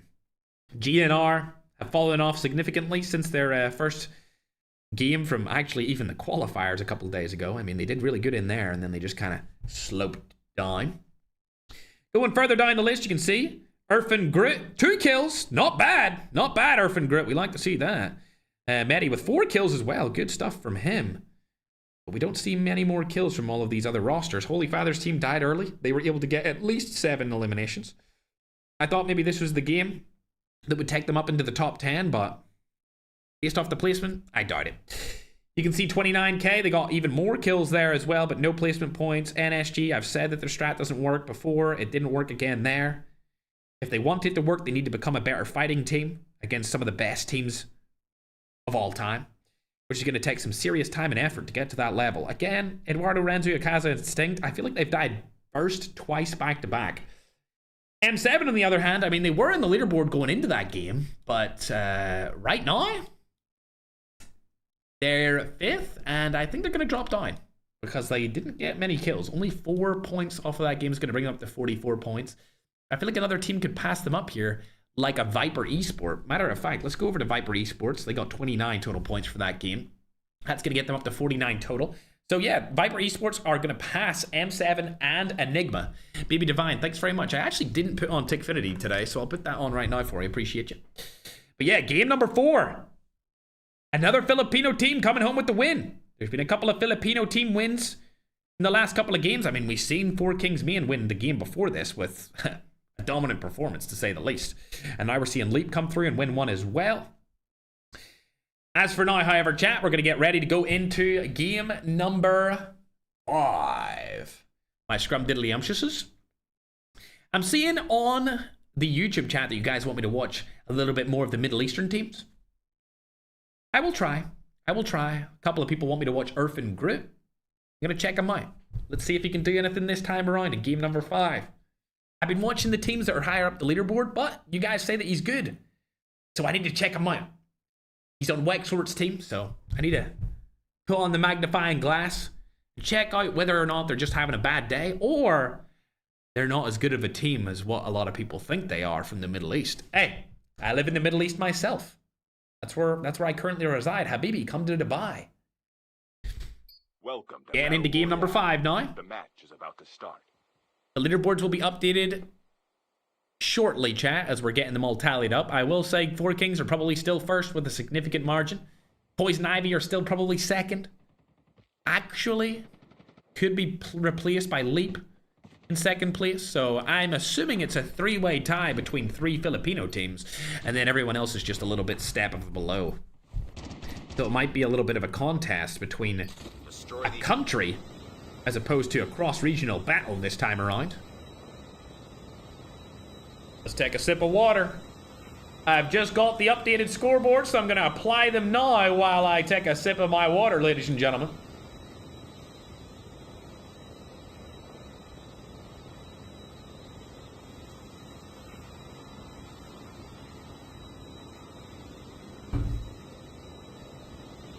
And there we are.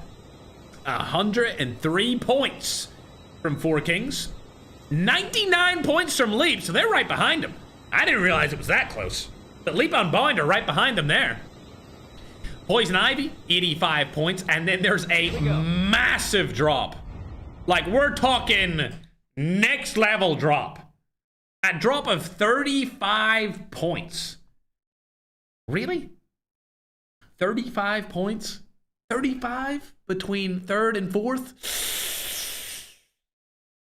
Looks like one region's been practicing, and the rest of them haven't since we've been gone.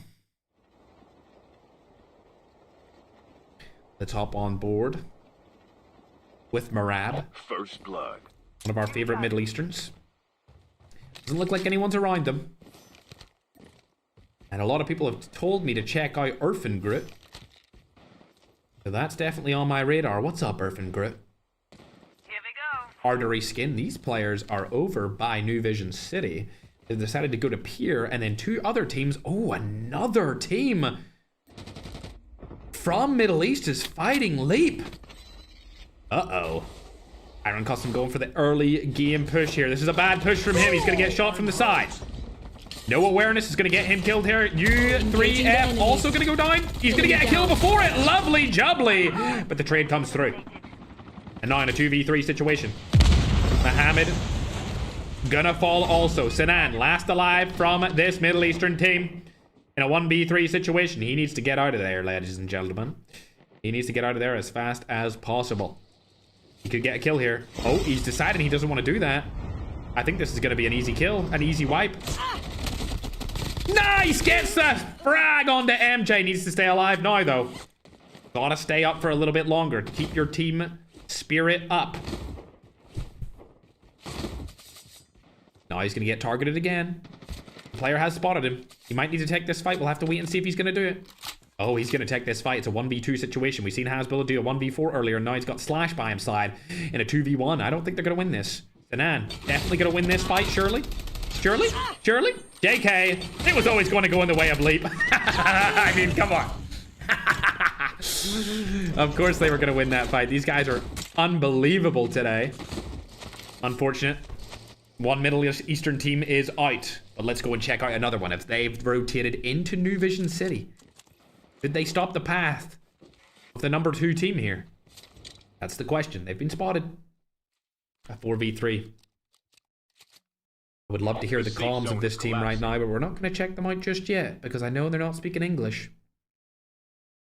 They're probably speaking Persian inside of their voice call. 1 SMRS would be all it takes to open up this wide and take a team fight. Urfin Groot deciding if he wants to take the fight. Has comms here with his team to decide to push or hold, and it looks like they've halted. Decided they don't want to take this fight just yet. Wexworth looking on the other side of the building, along with Maddie and Hellboy, all using the same skin. Love to see that, but I don't think a fight's going to come through here, so we're going to go ahead and check out Marab. Oh, it's a fight against NSG. This is what we needed to see. They're in the zone, right? They're in the zone? They are in the zone. Fantastic. All right, you know what? Forget about it. Let me go and see NSG. I want to see if they have what it takes to fight early game against one of the better teams in the competition. It's going to be 4K combined with Marab. The Marab overload roster. It looks like they're not taking this fight. They have decent loot. A couple of snipers. Yeah, 2 snipers. Able to be used here. Bang. Not able to land a shot. He does get traded with, though, on that shot. Gonna lose all of his health right there. Not looking too good. I don't think these guys are gonna engage in this. But at least they're center zone instead of being on the side. I was getting sick of watching them die with 0 kills every single time, so fingers crossed they can do something here. We'd love to see it. Hacker comes through from no-no. Not able to land on anyone, though. Curious where Holy Father is in all of this. Ah, he's rotated right past them for some loot. I don't know if this fight's going to come through. It doesn't look likely, so I'm going to hop on board with G as he's fighting the cross-regional team known as King Ali. Speaking of Ali, they took him down already. Please tell me that team's still alive. I do not want them to be kicked out just yet. Okay, it's just Father Ali down. Love to see it. As you can see, they went up the scoreboard again. They're in 7th place, the cross-regional team. 3 different continents on the same team. Let's check out where Matador is. Ah, he's rotating around. Sounds good to me. And going back to Irfan. They do have a position that they could fight from here. They're not taking any engagements whatsoever. They don't want to take this fight at all. What about Rebar? Another player awesome from Persia. Airdrop has been delivered. Sees a couple players below him. It's gonna be Viper. This is a bad fight. Yeah, oh, he's definitely dead here. There's nothing you can really do in this situation. It's just an ounce of bad luck, if you ask me. Yep, there you go. Rebar also gonna die here. That's gonna be it. All she wrote from the Middle Eastern goat. As we hop on to GNR, another team coming through the qualifier stage. I did mention in the first game that I thought the qualifiers may take a significant portion of the prize pool. But as usual, the Hall of Fame caliber players always stay consistent and have taken qualifier teams out of the top spots. Airdrop has been delivered. Is Swad Jakari up there? I'm gonna go on to the Travis POV here, as he might go up on top there. Look, he gets it instead of Travs.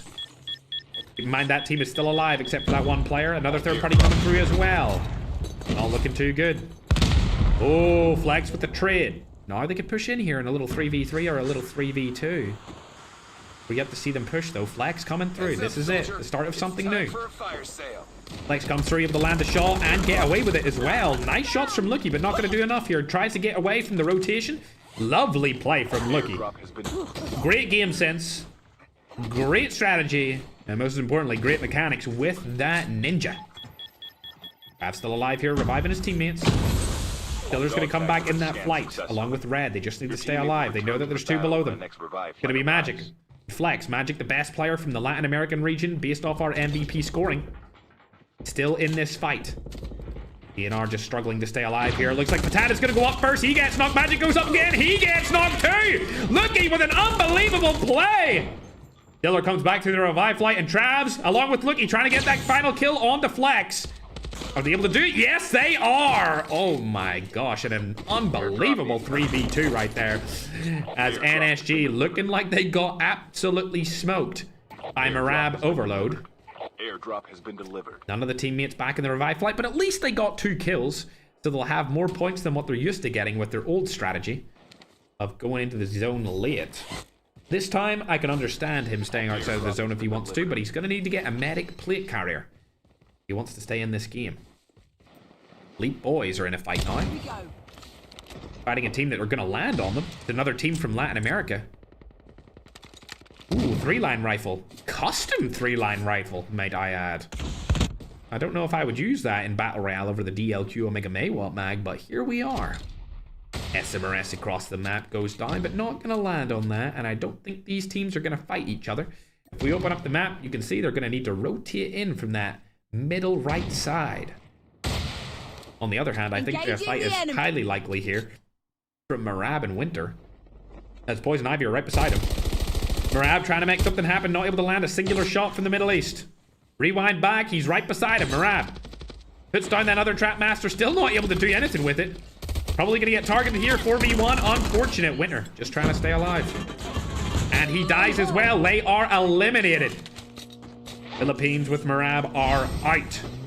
As Poison Ivy takes them down yet again. All right, let's check out my favorite European team.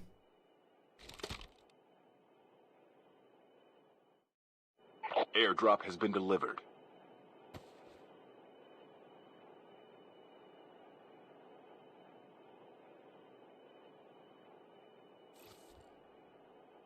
Airdrop has been delivered.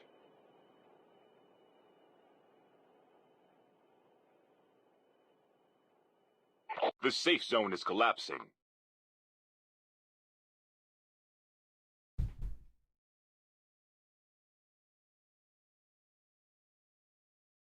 Airdrop has been delivered. Airdrop has been delivered.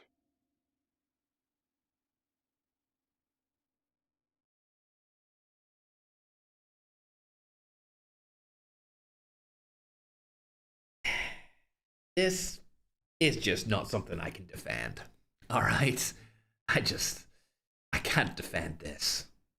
You know? What the fuck is this? Guys. Guys? Airdrop incoming. I mean, the silence is deafening. The only thing I'm hearing is the airdrops. Oh, here it comes. Can you hear it? It's very quiet. But they're not fighting anyone, so you can hear it.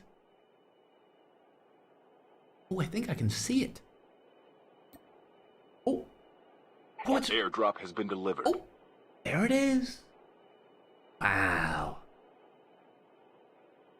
A phenomenal performance here. From Funlotex, Negro, and Slayer. I mean, my God.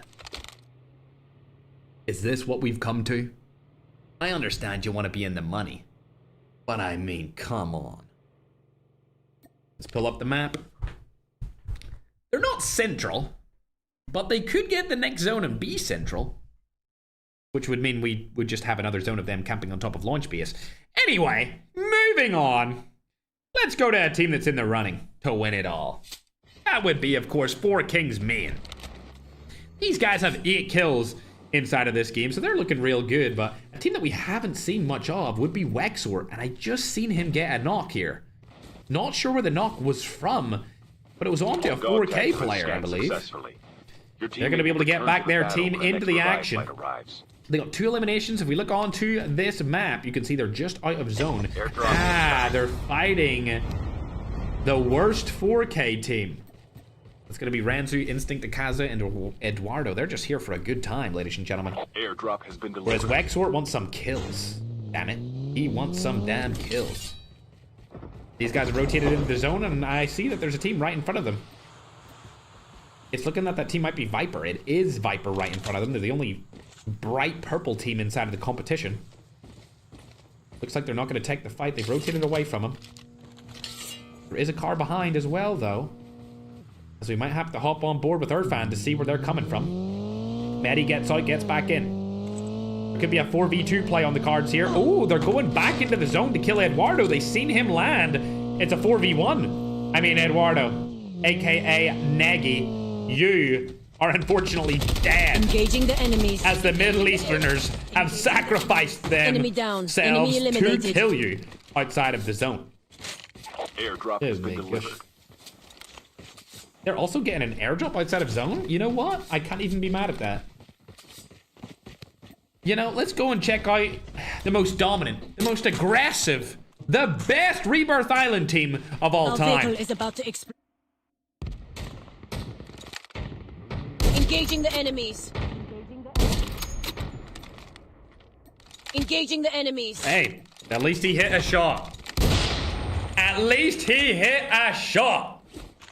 4Kingsmen. Oh my God, Slayer. Slayer is down here by himself. A 1v4 against 4Kingsmen. I mean, that could change the end of this game completely. Doesn't look like it's going to happen here, though. ZRG in hand. He's not going to hit that snipe. Pepperjack getting out of that situation as well. There's only one of them left. It's going to be Narosa. He's rotated away with his supreme snowboard movement. Still not landing. I mean, nobody has knocked him. Enemy down. Oh!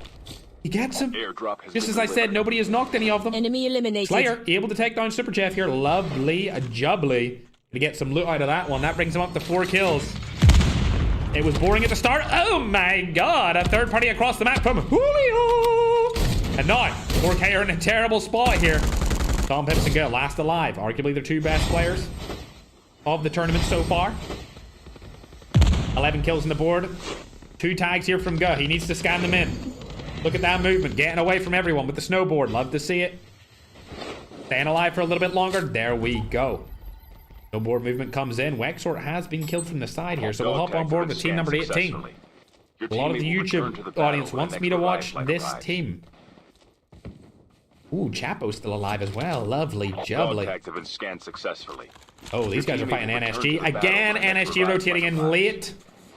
Let's see how it fares for them as they rotate in late on this zone as well. Flick's still alive. This is an awkward spot for him to come through. He's going to get targeted here. Oh, never mind. They've been rotated in on by a different team, so he might be able to stay alive for a little bit longer. Love to see that. He has the rewind play. If he needs it, doesn't use it in time. Gets eliminated. The Middle Easterners take him down. Natty. Still alive with his team. They've got all 4 up here. 6 eliminations on the board. Not a bad game, but not a good game just yet. They need to survive a little bit longer. So there's still 15 teams in this tiny zone. And the entire 4Kings main roster is back. We're going to hop on board with them for now and see where they're at. Super Jeff landed in. Along with Narosa, they've got a house. Where is it in the zone? It's center zone. Like I said before, central zone kills were cut. 11 kills in a center zone position is very good. What about Slayer? He's not in center zone, that's for sure. But he's not too far away from the next zone. As we're going to hop on board and check Matador, Chapo, Father Ali, and Rezox. They're outside the next zone. They do spot a team down below them here, but I don't think they're going to get any of the kills on them. We'll have to see if they land any of the shots. Who's got the sniper? It's going to be Father Ali. This team's known as King Ali. They're rotating into the zone now. They've been spotted from the side. It's going to be Leap. Airdrop incoming. That's the good Leap team. That's Leap Unbound down there. If they take them down, that would not be good for the team. Is that a third? That's a third party from an entire roster. There's 4 of them from outside the zone, killing them from behind. A late game rotation might actually work in favor, but the nades come through. They're going to have to rotate outside of the zone again. Are they going to unfortunately face the same fate that we've seen from NSG in so many zones? Doesn't look likely as they get in slightly. The Vast using this cliff edge as an advantage. The boys from King Ali have moved out of this situation entirely, but now they're out in the open. This is going to be a bad spot for them to be in. All while this is happening, Leap are getting kills from across the map here. Let's hop on board and check them out. As they've managed to find a rotation up this left side portion of the map. Keep in mind, like I said, early game rotations into the center really help you out. And that's where 4Kings main are situated right now. As it looks like Lotex, Necro, and Fund still alive on top of this hill. Let's hop on and see Lotex's POV. He's using the hacker. A lot of teams using the hacker nowadays. NSG getting shot. They've been knocked again. Third party from behind here from GNR. Takes down Necro, able to trade with it. That's going to be a bad fight from now, Lotex. He's not going to engage it. Well played to him. Definitely don't want to engage in that fight, but he's still going to go down to the bombs. Fun's going to die here as well as he tries to make it to the house, but there's a team already in there. That's going to be 4Kings main. Like I said earlier in this game, go center zone. The kills will come, and that's exactly what happened. The kills came right into 4Kings main. 15 kills on the board. Lotex still dead. Oh, never mind. He gets self-revive off, and now he's in a fight 1v4 against arguably one of the best teams in the game. Doesn't have any one-tap potential with a shotgun. Just going to be able to use the Hades there. I can't believe he's still alive. Shots go down. Able to land on one. Gets the knock. Instant dead.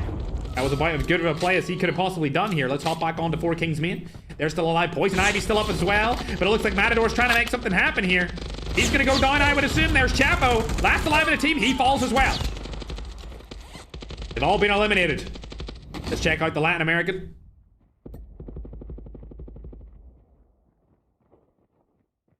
Let's check out the Latin Americans. Let's check them out. What is this? A goddamn fashion show? Why are we all stuck in the box? Ah, I see. Because like I said, The safe zone is collapsing. if you go middle early game, the kills will come, and so will the zone. Shots going down here. It's going to be Leap versus Four Kings. This is the fight that could decide the tournament here, ladies and gentlemen, as Gue is still alive, but he needs to revive Narosa. Tom Pips running around like a headless chicken for now. He also needs to stay alive. They've got all four up and at him currently. 17 kills on the board here. Still getting targeted by multiple different teams. Sleep MJ on the grind. Shots go through the wall. Is he going to get turned on? No, he's not. Gue confirms it. Void is also outside there, but Tom Pips is right beside them as well, and he's going to confirm 2 of the kills. 20 eliminations on the board. We can see Viper Esports right in front of them, but look at this. Inside of this box is the entire team of GOAT. Shots go down. There goes Poison Ivy's player. Instantly eliminated. Secret gets knocked and is taken out, but it looks like this game's going to go on Four Kings main. As I said many times before, middle of the zone. Kings will come. Along with Kings coming, the kills will come as Tom Pips rotates around, and that's going to be all she wrote, ladies and gentlemen. Four Kings take another game with 23 eliminations so far. Could get up to 25 here. We'll have to wait and see if Tom Pips can clutch this 1v1 against Alina. One of the best key players in the game. Don't get me wrong here. Tom Pips, not up to full health just yet, just holding him off. Trying to make sure his teammates can rotate around, then he pushes him right now. There we are, 24 eliminations. Last player left alive is Chamo. He's not going to be able to clutch this 4v1 or 3v1, and that's going to be all she wrote. 10 kills there from Gue, and I believe Tom Pips in the same game. Masterclass performance from Four Kings, if I do say so myself. Very, very well done to them. Let's pull up this scoreboard and see where everyone actually placed. Game number 5 is over. 10, 11, 2, and 2. If we pull up that scoreboard, they're going to go up the leaderboard again. 25 with a 15 points per placement. That's 40 points. They're going to go up to 143. 143 points. I think all of those Garena tournaments that have been held recently have really helped out this team. Going down the leaderboard, you can see 7 kills with a second place finish. That's going to be our Latam favorites. Roskid, Chamo, Topo, and Panchito. They're going to get 17 points for that game. But if you can see Viper right below them, they get 15 eliminations. That's going to give them 22 points. 18 kills from team number 9. That's going to be Poison Ivy. They're still up, probably sitting in 3rd place. Or, you know what? They'll probably pass. Is there enough points here? Let's check it out. So they got 18 kills, a 4th place finish. I think that gives them 24 points. You go down to team 11. That's going to be Leap Unbind. 24 points versus their position. That'll give them 15 points. Is there 9 points difference? Yes, there is. So Poison Ivy will stay below Leap, but the gap has closed. NSG played that game a little bit differently. Like I said in the past, that's the way they should be playing. They get more points this time around. 5 kills with a 6th place finish. That's not too bad at all. For them, GNR a little bit further down, you can see they got 9 kills. One of my favorite teams, unfortunately underperforming. But you know what? I'm just happy to see them get any kills whatsoever. It's going to be King Ali, team number 16, finishing in 8th. Right below them, we can see team number 2. That's Lotex Fund, Necro, and Slayer. Camping on top of launch base. At least they got 8 kills. All right, at least they got 8 kills. Lotex stayed alive as long as he could. And unfortunately died in a 1v4. He had a shotgun there. He might have been able to clutch it, but he had the Hades and a sniper combo. Not the wombo combo you want for close range, that's for sure. ENL still falling down the leaderboards based off their performance here again. 6 eliminations. I feel like a lot of the teams that come into these tournaments, they're able to win one of the games early on. And then it shifts the narrative to, oh, are the qualification teams really that good? Can they take down the star power, Hall of Fame caliber players? And as the tournament day goes on, we all get a reminder as to why some of these teams get invited every single month for these tournaments. Because they always end on top.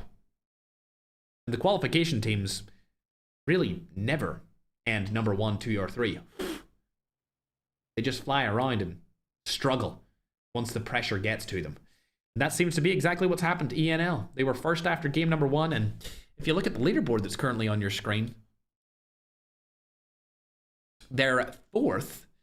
After that game, I think they might even drop out of the top 5. We'll have to wait and see. Actually, you know what? I think they'll be in 5th. Because M7 had a terrible game as well. They got 0 points that time around, so not looking good for them. Same with Holy Fathers Team 2, 0 points. And an 18th finish.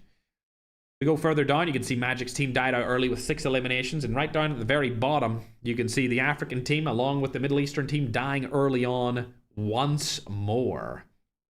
You can see Rebar, they actually did well. Prime did good with 5 eliminations, but they still died early by taking a fight that they really didn't need to take very early on in that game. Either way, that's it for game number 5. We're going to be going into game number 6 in just a moment. I still have a watery nose, chat. It's not looking good, bruv, for me. After this, I'm definitely going to have to blow it. As we get ready to go into game number 6, chat. 4 Kings yet again. Dominant performance. If you just joined the stream or you're watching multiple streams at the same time, make sure to hit that follow button.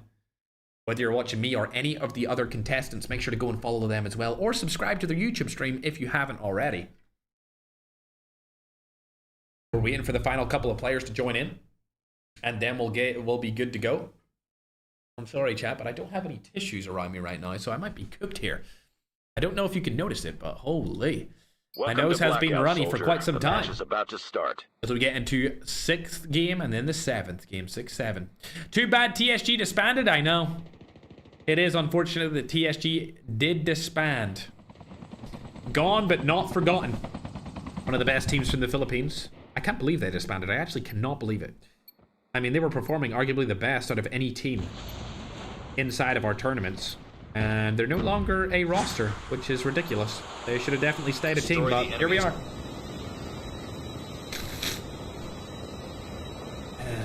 Oh, people are more than welcome to spam their flag in the chat. More than welcome to spam their flag. Doesn't bother me. Scoreboard is yet to be updated. There we go. It's been sent over to me. I'll go ahead and update the scoreboard for you guys. Just got it right now. It is a 4 Kings dominance performance today. 143. Leap Unbound are not too far behind them, I will say. Leap Unbound are not too far. They could still take this home. Honestly, any of the top 3 teams could take this home. It would need to be a godly performance for a team like Viper, Enigma, Zenith, or any of the rest to take home that first place. At this point, I know Slayer is just sticking it out so that he can get MVP points because they are not winning today. A team is landed beside them here. It's going to be fun. 2 teams landed beside them. That's not good. Slayer able to get a gun straight away. That's a grab. Should be a free kill onto him. Lovely jubbly. Another player comes in from behind. It's going to be Aegon. Quick 2-piece off the board here for the boys of Zenith Eternity. Enemy eliminated. No, the other team is from the Middle East. We've seen them a little bit before last game. But it looks like Lotex is going to target the Africans instead. Taking a couple shots to both. He does have an MG. That should be a free kill there. There we are. One more. It's going to be Dell last alive. Unlucky Dell. Ooh, you know we love you, but I think this is going to be all she wrote for you, brother. Looking around for the player. Doesn't see him. Knows he's down there. Gonna go into the water instead. See ya. R.I.P. Dell is eliminated, and that's a full team wipe for the boys of team number 2. Maybe they've got some motivation to try and finish in the top 3. I don't know if a first place is possible here. I don't know if it is. As we're getting ready to possibly witness a comeback from team number 2. Keep in mind, that team from the Middle East still alive here over on the other side of the bridge. It's Urfin, Medi, Wexor, and Hellboy. Hellboy might be the first to make a little connection of bullets onto the other roster. They've spotted Lotex on the right-hand side here. They know that the team is around there because they did take a lot of fighting. They just haven't let them know that they're here. Slayer? Where are you going? Oh, these guys don't know where they're standing. They don't know there's a team right in front of them, and this is going to be a decompartmentalization. Making up new words here, ladies and gentlemen. Slayer gets out. Don't know how. There was 4 of them looking right at him. They should have all picked the same guy to shoot, and because they didn't do that, they didn't get any of the kills. Terrible communication here from the players from the Middle East. Could have confirmed at least one, but there we are. Glad to see it. Lotex getting shot from across the map. Hellboy able to take some damage to him, but Slayer comes through and takes him down for now. Lotex can't breathe in that water. He needs to get to a different position. Engaging the enemies. There we go. The safe zone is Staying collapsing. alive. Wexor, Maddie, and Irfin still all up. Let's hop on board with Irfin. A lot of people on YouTube wanted me to check him out before. Engaging the enemy. Also, shots going down. Maddie able to take Enemy down down. Necro. That makes it, well, I can only assume is a 3v2. Yes, it does. 3v2 situation because Necro is going to get fully eliminated and their other player is going to get revived. Enemy eliminated. Slayer staying on top of the bridge. This is one of the most formidable duos still left in the game right here. Slayer and Low-Tech. Shots go down onto Medi Omega. These guys have 2 eliminations as a team. Bad accuracy, but he's holding the ground for his teammates to res themselves up. Get back up to full health. Do they have any of the tags? They don't have either tag here. Terrible spot for them to be in. Need to figure out what they want to do.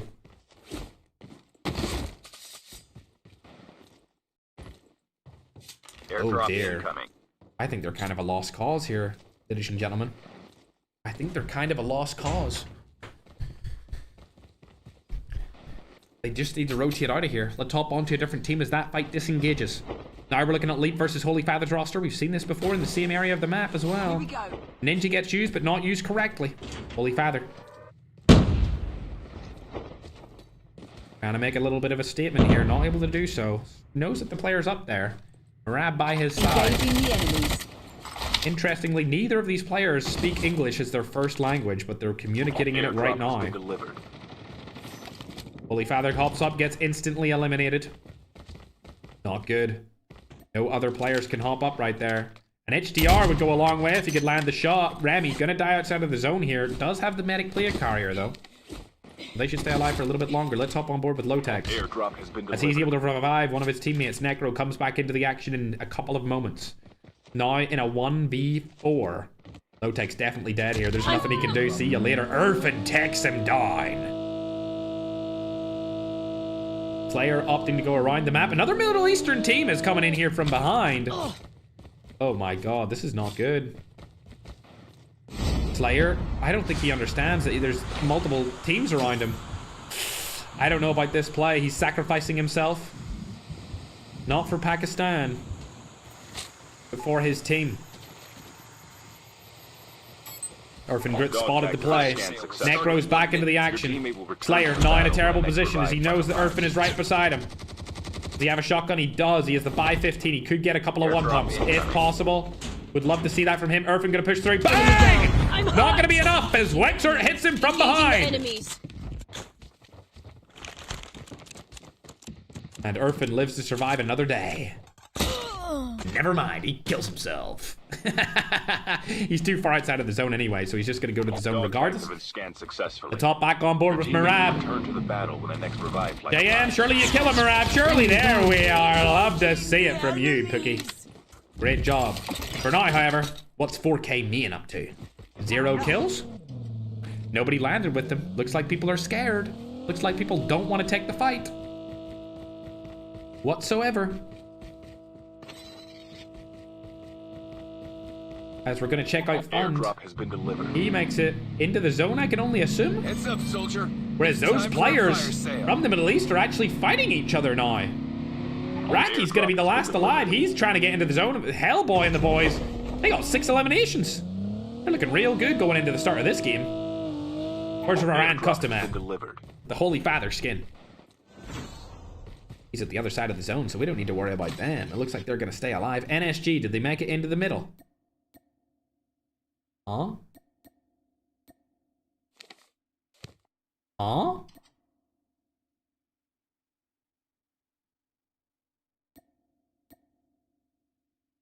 Airdrop has been delivered. Airdrop has been delivered. Huh? Airdrop has been delivered. Time for a fire sale. Airdrop has been delivered. Airdrop has been delivered. Airdrop. Activision! What was this now? What was that? What was that? Interesting. 4 Kings mean still no kills. We'll have to check on board with Leap here. Airdrop has been delivered. There they are. I was about to say, I'm not sure where Leap are currently, but They have 7 eliminations, so they're closing the gap here Engaging the enemy. towards the #1 team. Closing the gap indeed. It's a big gap to close. They're going to need to kill Fun if they want to stand a chance. There we go. Enemy eliminated. Instant elimination from the broski MJ. They have 2 kills to make this happen. If 4 Kings die early here, it will be a draw by the end of this game. That's what they're hoping for. 4 Kings might get a little bit reckless. We're yet to see. They haven't got a fight yet at all. Literally 0 kills. If they die now, it will be a 0-point game for them. No text. Again. You know what? This time I can understand it because you don't have a gun. It's okay. Holy Father dying to an FHJ. Went Remy outside the zone. Med strat. Complete med strat. Their entire... Their entire team is just revolved around Remy med stratting at this point to stay alive. I don't know what this is about here, ladies and gentlemen, but they need to fix this. Airdrop has been Engaging the enemies. Player Enemy comes down. through with a little knife kill. Eliminated. Love to see that. Leap Jam goes down. airdrop. Let's has check been the delivered. actual Leap team that we care about. 10 eliminations now. They are really closing the gap quickly. The 4 Kings main have got into a fight. They've got 2 eliminations. They've spotted VPR. That's going to be Viper down below them. This is a team that could give them some trouble. They could easily kill them off. They're not going to take that fight. Where are they on the The zone? safe Let's get zone some is info. collapsing. Top right hand of the map. They're not in the next zone yet. But it could happen. As Lotex does die to Magic. And Slayer is outside the zone without a medic plate carrier. So these guys fall pretty much again. Not looking good at all. Going over to Magic's team. They only have 1 elimination. They're still alive with all 4 up. But come on, man. A lot of our fan favorite teams have really fell down Engaging today. the enemies. They have not been performing as well as we're used to seeing them. A lot of them have forgotten what it's like to play on different servers. Shots going down onto Panchito here from Secret. Lands a few. There we go, but it's not going to go his way. It's going to be Leap MJ. This is the #2 team and the #3 team now fighting outside of the zone. Looks like the fight's probably not going to continue as we hop on board with Urfin. Bikeshark does get knocked. He comes back through a self-revive. These players have 10 kills on the board. Let's go. Your teammate The most I've will seen from them battle so with far revive inside of one of these by competitions in one singular Shield game. ship ready for upgrade. Making it into the next zone. Do they have their teammates' tags? They do.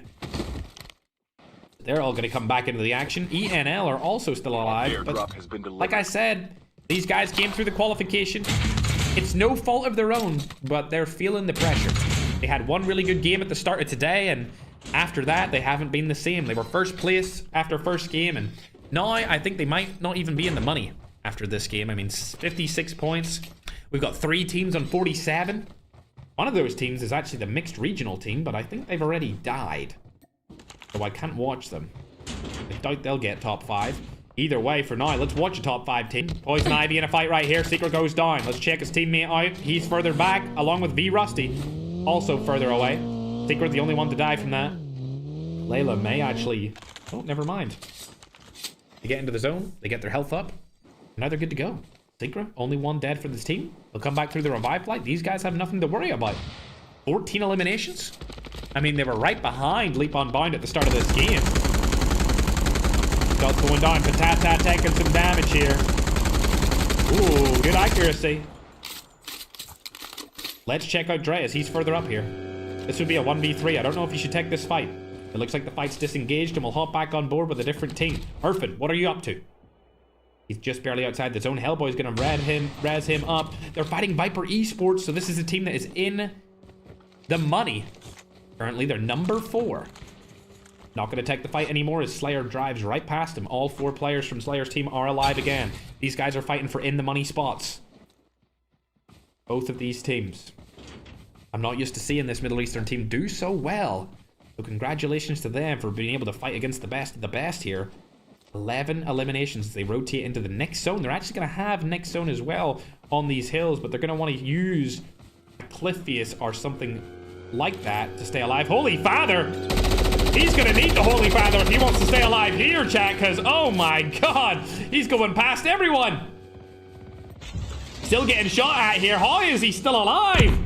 Oh, he's going over to 4 Kings main. You don't want to go over there. That's the #1 team. Unless you want to give him some free points. I mean, by all means. They are part of your team. At the end of the day, they are part of 4 Kings. Some people might have something to say about all that, though. Oh, he's dead. There's no way he gets out of this. See you later, Holy Father. Remy's still alive. Let's hop on board to a team that could actually get some kills here. Never mind. Ranzu last alive? Nope. Okay. Oh, well, Eduardo pulling the Zenith Eternity strap by camping somewhere that nobody sees. Well, at least he's staying alive. That's better than what can be said about all the teams that are dead currently. 9 eliminations from Slayer's team this time around. Zenith Eternity doing a little bit better, but not enough for me to care about watching them. Because it's been a disappointing day for them. I'm used to seeing them top 3. Not fighting for a top 5 spot. Like I said before, if this team wants to survive, they need to take a cliff face or a very steep hill face. Looks like that's exactly what they're trying to do here. Because they do have a nice big rock over there, but they cannot get hit by this hoverbike. Hellboy able to take down Racky plays. Love to see it. SMRS through the window. Not going to land it. And get the kill right there. Still going around in that hoverbike. Who is that? Oh, it's Flex. I see. That's a player from Magic's team. Magic's team are right beside them, though. Trying to cause a bit of a distraction here. Irfan going for the building. Oh! Can't believe he didn't die there to that hoverbike. The guy should have killed him. 13 eliminations for this Middle Eastern roster. Let's hop on over to Hellboy as he's closer up here. He's going to get shot from behind. Flex gets out of the hoverbike. Now Medi needs to do something about it. Don't think anything's going to happen just yet. Hellboy self-revive comes through. SMRS not going to land, but he's going to be able to pick up the full kill here. Irfan Grit doing good work in there. Unfortunately, he does get knocked, but Medi's still alive there. Does go down with the QQ9. Not going to be able to land him. Wexort last alive inside of this building. Shoots. Kills. Knocks. The Tata last up. Hellboy was going to self-revive, but doesn't get it off. There he goes now. Self-revive. One pump could be legendary. Doesn't come through. Wexort. Last alive officially for his team. He may die to a cluster bomb right on him. Using the ram, but not able to do much. And falls finally, with the team getting eliminated. ENL still camping inside the house. We're used to seeing this from them as the pressure has got to them. 5 kills on the board here for 4 Kings main. Gonna switch between both of those. Marab's been spotted across the map. Oh my god, what a shot there from Super Jeff. Marab might be stolen. It is by ENL coming in and stealing their kills. We'll go on to Poison Ivy as they're still in contention to take it all home here, ladies and gentlemen, with 16 eliminations. I don't see anything from Leap, though, as they've died early. That's not good. 4 Kings might be able to extend their lead here if they don't die soon. In the money here for points. Do they have position in the zone? Nope, but they could easily get it. There is a team right beside them. That's going to be Viper Esports. You don't want to fight that team. Definitely do not want to fight them. We're currently in round 6, ladies and gentlemen. The game after this will be the final game. And then tomorrow we have another $10,000 tournament. Each day, $10,000 in the line because the back-to-back is back. Tom Pips rotating around aimlessly, just trying to find some kills to get. These guys don't have a lot of kills, but I'm sure they know that their main rivals have been eliminated, so. The next up would be Poison Ivy. They've got 16 eliminations, and there is teams in front of them. Layla, just killing the dogs. Don't know who's using K9 unit in 2026, but they need a reality check. Definitely not the move. I bet you it's Eduardo. Nope. It's not him. I wonder who's using that. I actually have no idea who's using that. Okay, buddy. Pack it up, Eduardo. You're not aura farming here, buddy. Ah, it's Reshin. He's using it. Anyway, let's get into the action. Viper are moving into the zone right now, over by the satellite dish. They have EA eliminations, but there's multiple teams in front of them, and one of them is 4 Kings main. They do not want to take that fight. The spotter goes in.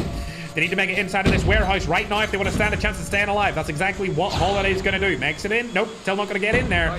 Another team rotates through with some heavily pressured bombs. Acurius comes through. Viper still has their full roster. This is amazing this late in the game. Keep in mind, these guys are number 4 on the leaderboards. Number 4.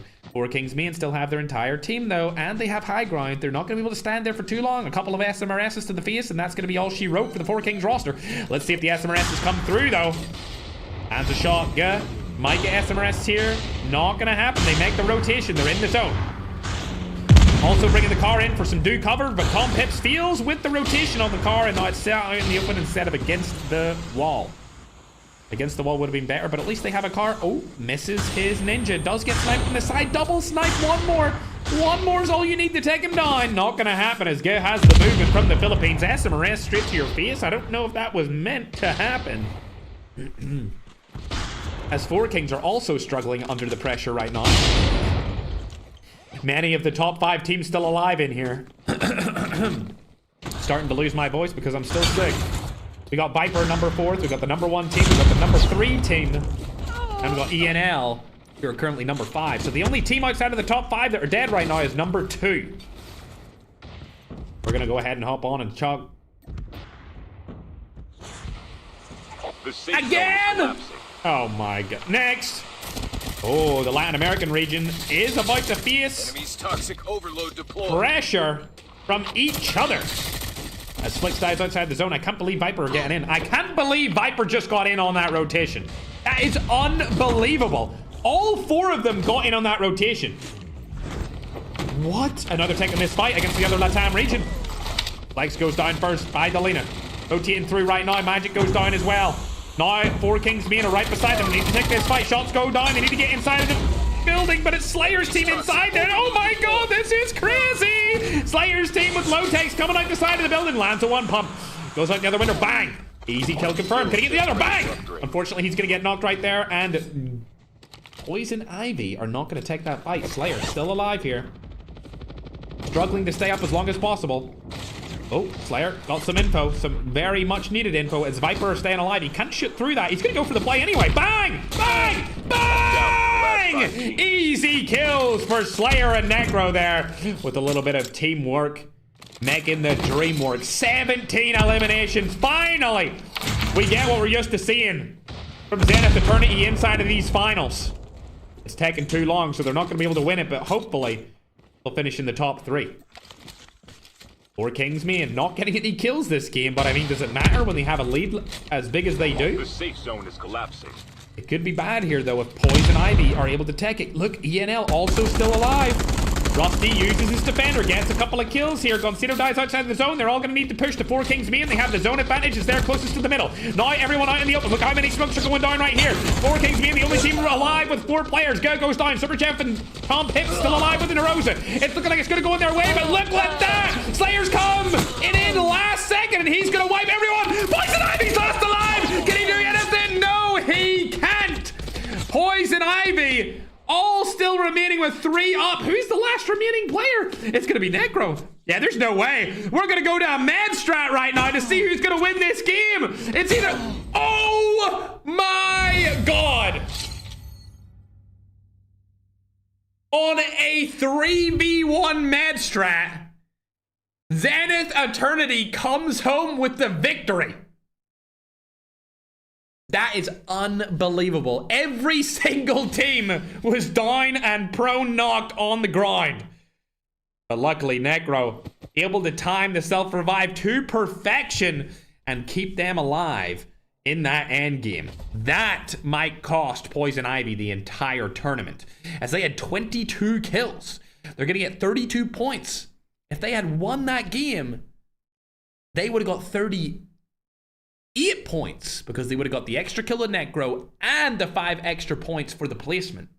So if this comes down to 6 points between them and 4 Kings, Necro's play there at the end stopped Poison Ivy from taking it off them. But we're yet to see. We'll get these scoreboards updated as fast as we can before we get into that next game. But what a play there for Slayer's team. Finally, they win a game. I mean, terrible start. But throughout the entire day, they've realized who they are. Like that man said to Lewis Hamilton, remember who you are. It seems like they've done just that, winning this game for game number 6.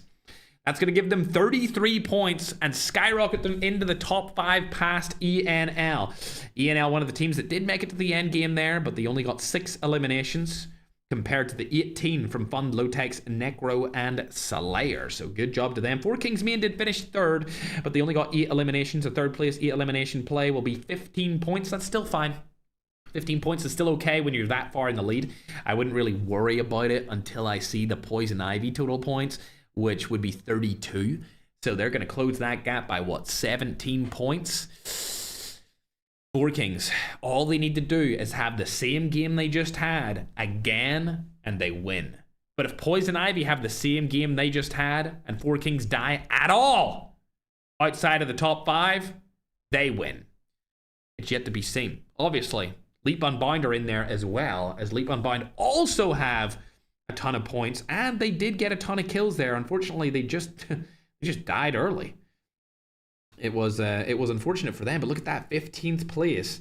Lots of kills. 15 kills in 15th place.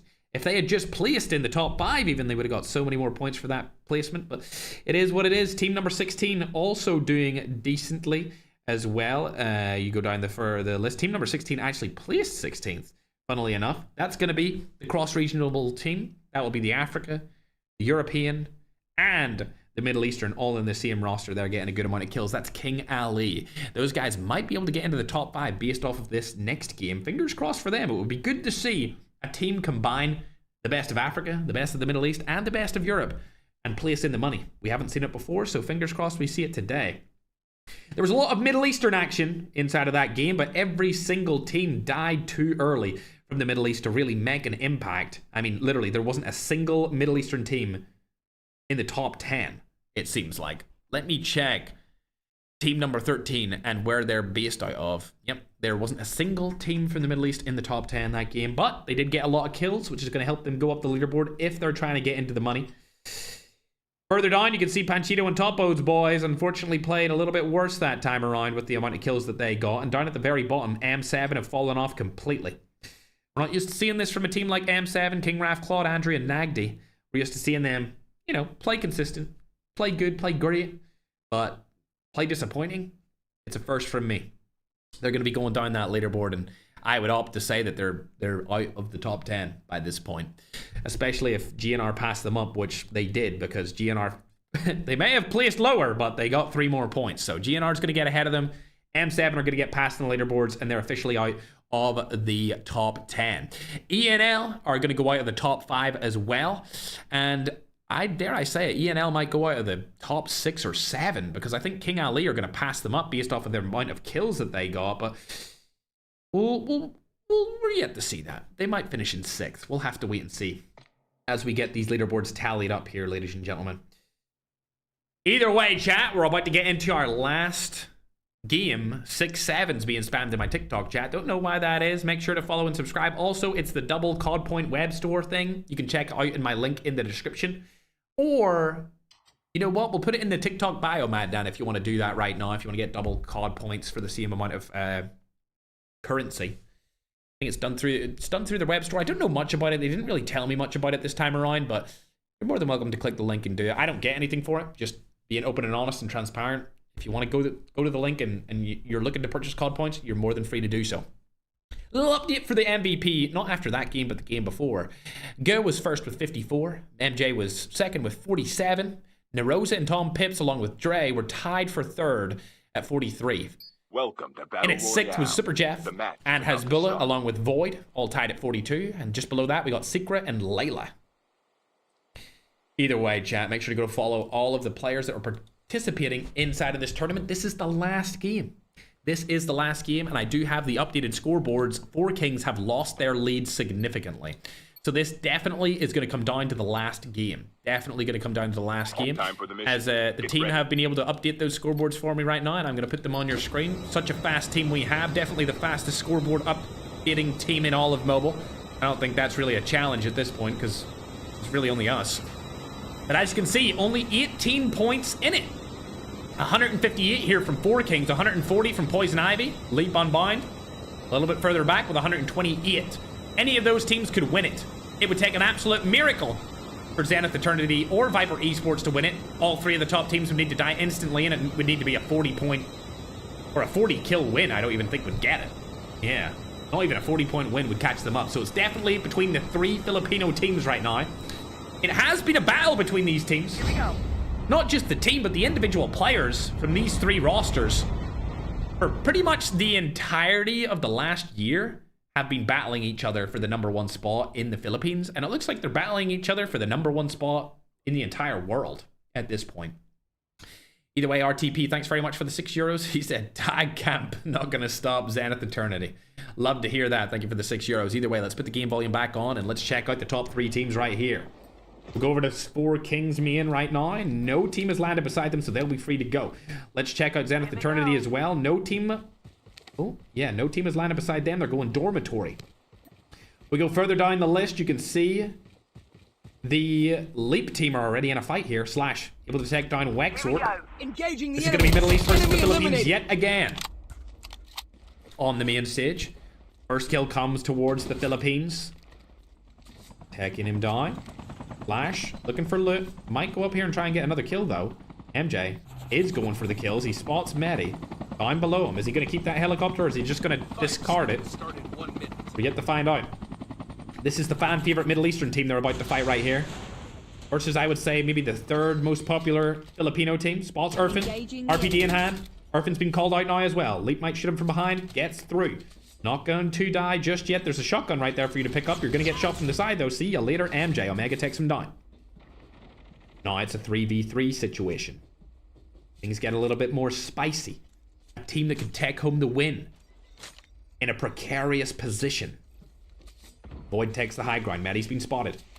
Never mind, Medi has not been spotted. That's terrible. You should have seen him right there. Bad eyesight.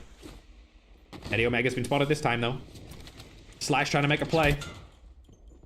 Omega drops down. Goes in inside. Shots go down. Easy knock from Slash from behind. Good movement. Great strategy.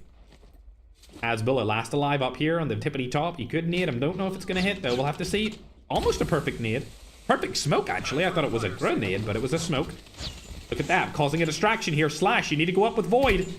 Help him out. A little bit of teamwork here. Trying to kill Irfan. Surely they land a couple more shots. This is an unbelievable spot from Irfan. Not going to lie, but I think that's going to be all she wrote. Now the 3rd party comes in from behind. Hellboy dies as well. There should be only 1 player remaining on that team, and it's going to be Wexort. 4 kills off the bat for Leap Unbound. These guys are catching up to those top 2 positions quickly.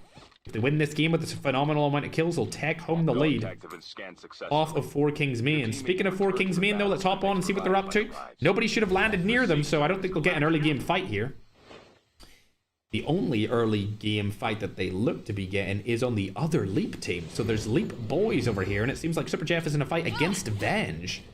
Ooh. This class ability was added recently, and it's so toxic to play against, it's unbelievable. Shots go down. Super Jeff, very weak. As his teammate comes in with the cover support. There he is. Tom Pip's able to knock one onto Venge. He's still going in right now. Trapmaster in play as well. Shots go down. Got the rust in hand. Not able to do much. Gets the full kill. Kidlat goes down. There is 2 more players up there. Ooh, MJ trying, or JM, sorry, not MJ. Trying to get out of there. Does stay alive for now. But what is his teammate doing behind him? Oh my god, it's Baller.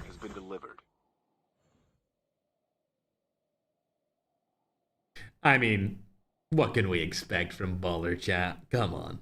Come on.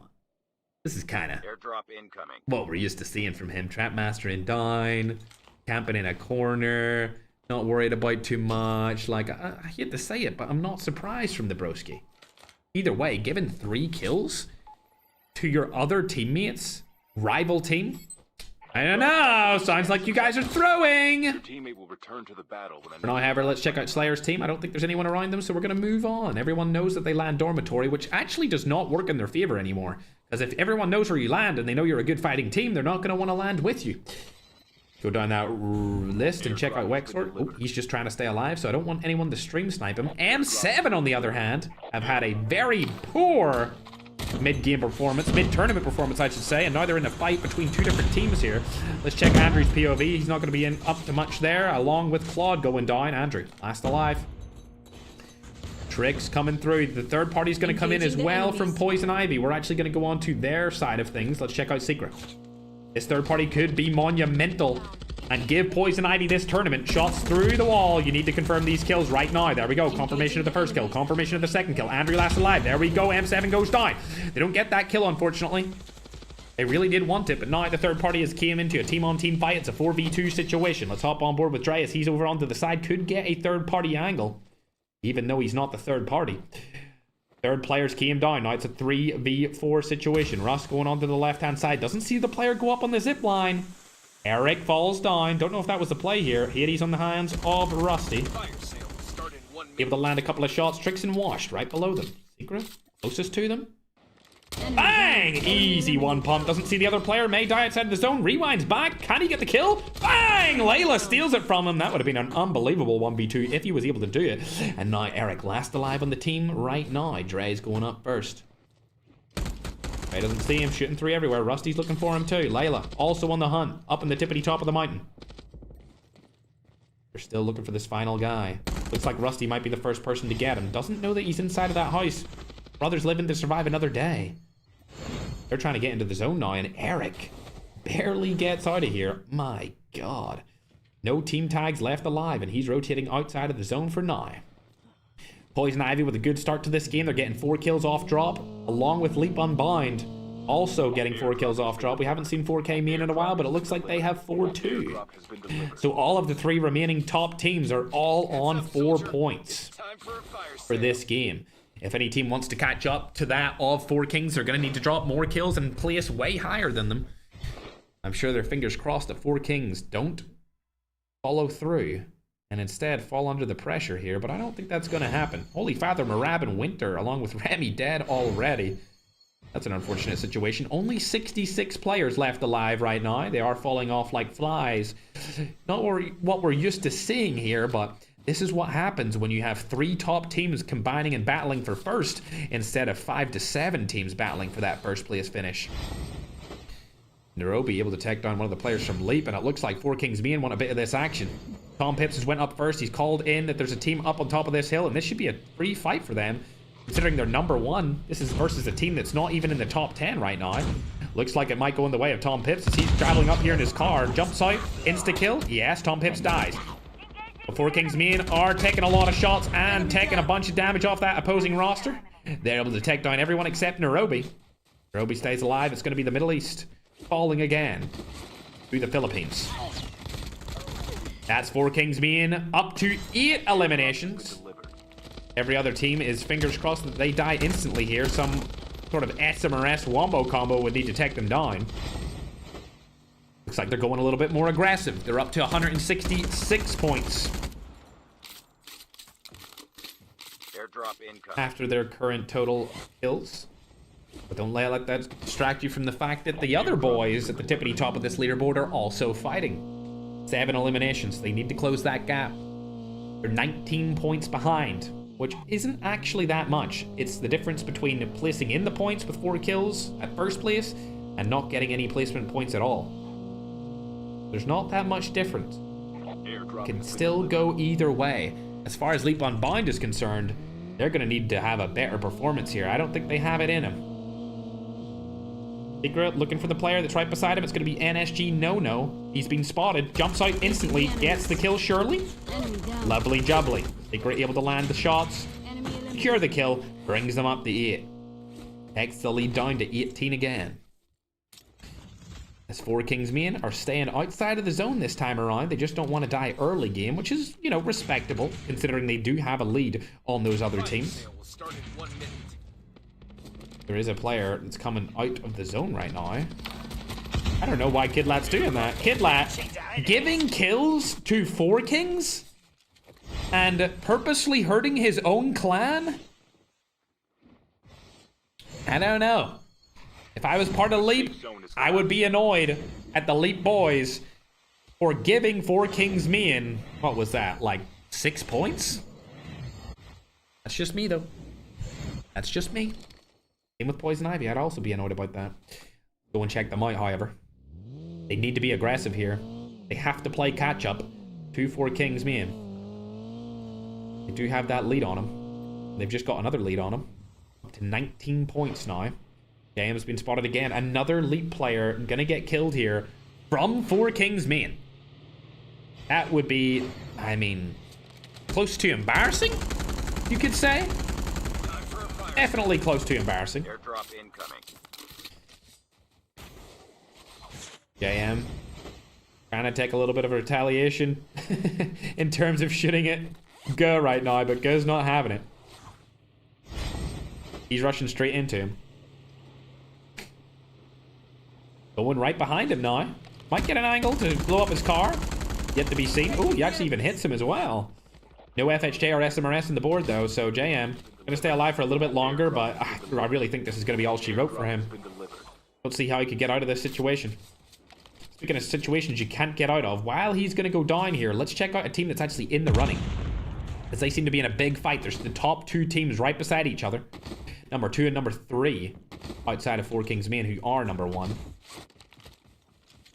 Looks like Slash does get revived. He was knocked there. MJ not shooting at anyone. Either is Void or Hasbulla. Looks like they're staying alive. But as we go back onto that 4 Kings main roster, I really think that JM is dead. Didn't have anywhere to go, and that's all she wrote for him. Secret now in a fight, though. Poison Ivy closest behind 4 Kings. They're on the same amount of kills now. The only way they could possibly close this gap is if they get better placement and more kills than they have. It's still an 18-point gap. They would need a team to take out 4 Kings, and I don't know if there's anyone left to do it. Secret scouting, 4 kills. Oh, he's heard that player. That's going to be a player from NSG, rotating away from them. Nerosa picking up more kills here. We'll hop back on board with 4 Kings main. Good dies. This is a big knock. If Nerosa gets knocked here, this is vital for Poison Ivy. It's a Filipino team versus another Filipino team. The knock comes through. 4 Kings main looking good. Go gets revived through the self-revive. Snowboards in. Should be a freebie. Doesn't spot him. There we are. 13 eliminations on the board. What's Slayer's team up to while all this chaos is going down? 0 eliminations. I think they're just playing to be in the money. They just want to finish in the top 5 at this point with their 80 points going into game number 7. The only team that they could really pass up here would be Viper. And they're not fighting them. They're actually fighting 29k. Looks like they don't want to fight them at all.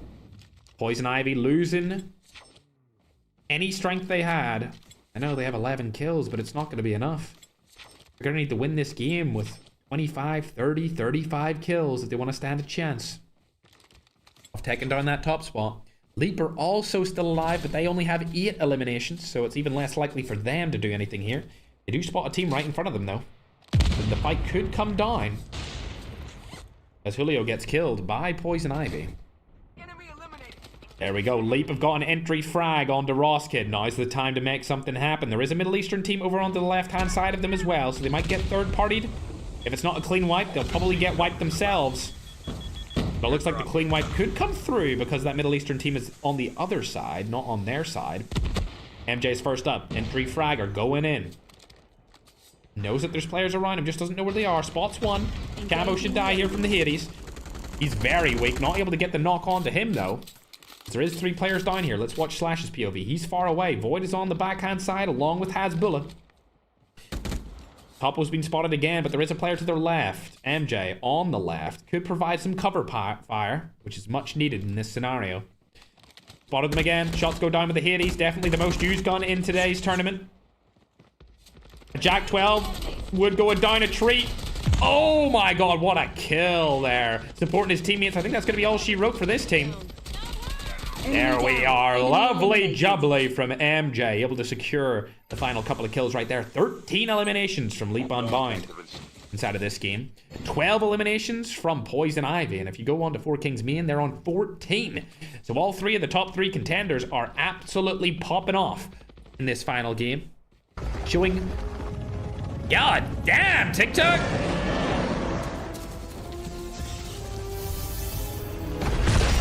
YouTube, I apologize, but I don't even know what is that? It's still going.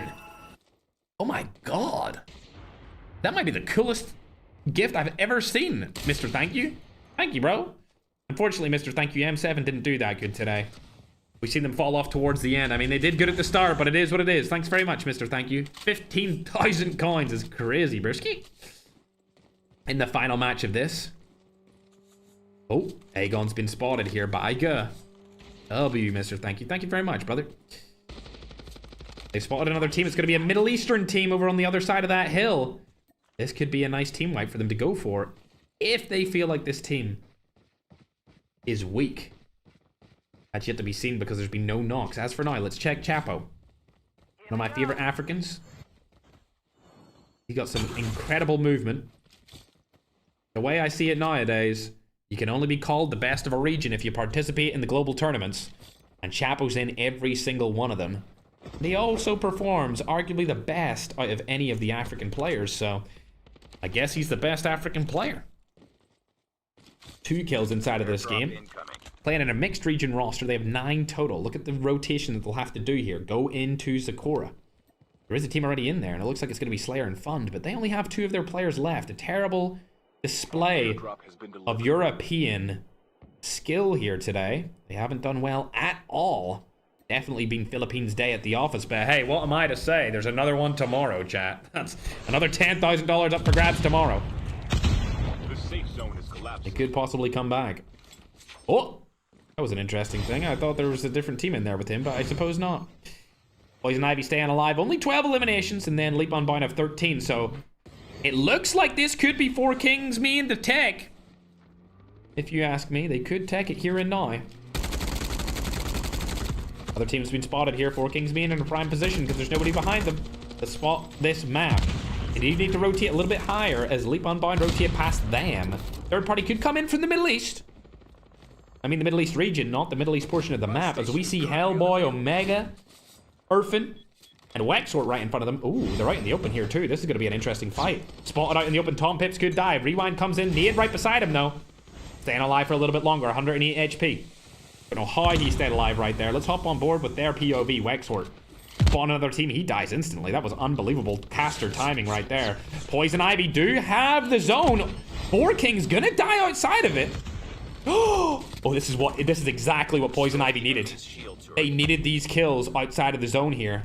But unfortunately, they've lost that high ground to a different team. 4 Kings me and mech it in. The last remaining player on the high ground will be Dre. He needs to make something work here. He needs to go down onto that right-hand side and take down 4 Kings mean if they want to win this tournament. I don't know if he knows that it's 4 Kings mean that are there. He needs to do it. I don't think he understands the situation that he's currently in as Tom Pips works his way up. Could easily kill him here. Not going to go for it, might I add. Playing the slow game. This is a crucial fight. Number 1 and number 2 right beside each other. There's barely any points in it. Jumps down from the bottom. They cannot afford to lose any of their players to this team. It's a 4v3 situation. Secret's got the back angle. Layla kills Tom Pips with the SMRS. Now it's a 2v4. 4 Kings rotating out of there as fast as they can. They know that that's the team they cannot die to the most. Slayer's in here. He could cause havoc. Needs to land one pump. One pump is all Slayer needs to land in order to ruin this tournament for 4 Kings. Drops double smokes. The 1 pump doesn't come through. Super Jeff stays alive. Neroz is still up as well. Now, Poison Ivy in and around. It's top 10 situation. They could get 1 point for placement, or they could get way more points for placement here. But it all comes down to how Super Jeff and Neroza play this. They're inside of this house. Let's hop on and see what Poison Ivy can do in this certain situation. They need to take down this team. Now they're in the top 6. They haven't killed them fast enough, ladies and gentlemen. Poison Ivy need to take down 4 Kings main right now.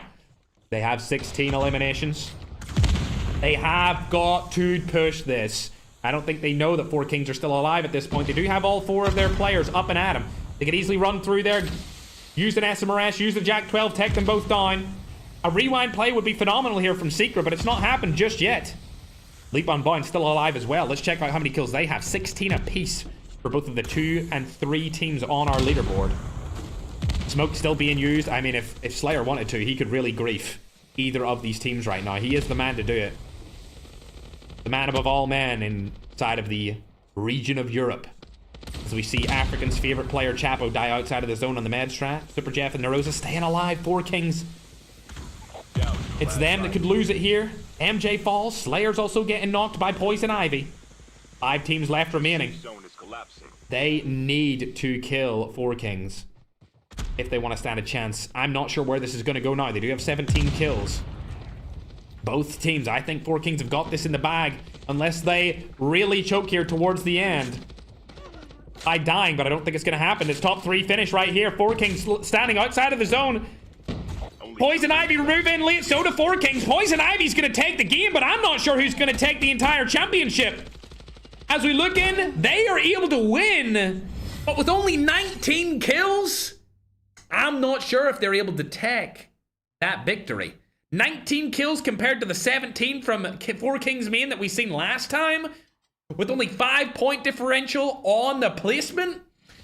I think 4 Kings might have won this. I think they might have held on to it right there. Like I said, Poison Ivy had to kill them early, and they weren't able to do so. They were able to take down one Tom Pitts with the SMRS. But as you look at the scoreboard, 19 kills, 18 kills. Poison Ivy were the closest team to them. It's absolutely confirmed that 4 Kings have won the back-to-back tournament day 1. $10,000 on the line. They came through. They consistently dominated, consistently placed high. They had first place wins with like 35 kills. It was destiny that they were set out to win today's tournament. We'll have to wait and see where everyone else placed, but it's obvious Poison Ivy will be in there at number 2. Leap Unbound will be in there at number 3. We're not sure where Viper Esports or Zenith Eternity will place. But what a performance from 4 Kings. Able to stay alive in a 4v2 against Poison Ivy to win it all. Even though they died at the end to them, it doesn't matter. They placed second. Poison Ivy could have went into that house earlier and put them out at 11th place, cleared up the lobby, and won the tournament. But because 4 Kings stayed alive in that room, they won the entire thing. Well played. It was a close battle. Absolutely, it was a close battle. But they still took home that W. Now, if you're watching at home and you want to go and check out that team, make sure to do so. I'm sure they're streaming live right now on TikTok. So make sure to go to their pages and give them a little follow. If you want to follow me or subscribe if you're on YouTube, you're more than welcome to do so. Also, any of these streamers that you see or players that just happen to stream because you need to stream inside of these tournaments are probably live. If you want to go support them, I'm sure they would appreciate that as well. We're working on getting that scoreboard updated for you right now, but I can confirm that 4 Kings definitely won the entire tournament of day number 1. Now remember, there's 2 days. There's another tournament tomorrow. Same prize pool, because we're going back to back, broski. $10,000, 2 days in a row, because the back-to-back is back in COD Mobile. Like I said in the other title, I came, I saw, I conquered. 4 Kings today, they came, they saw, they conquered. Congratulations to them.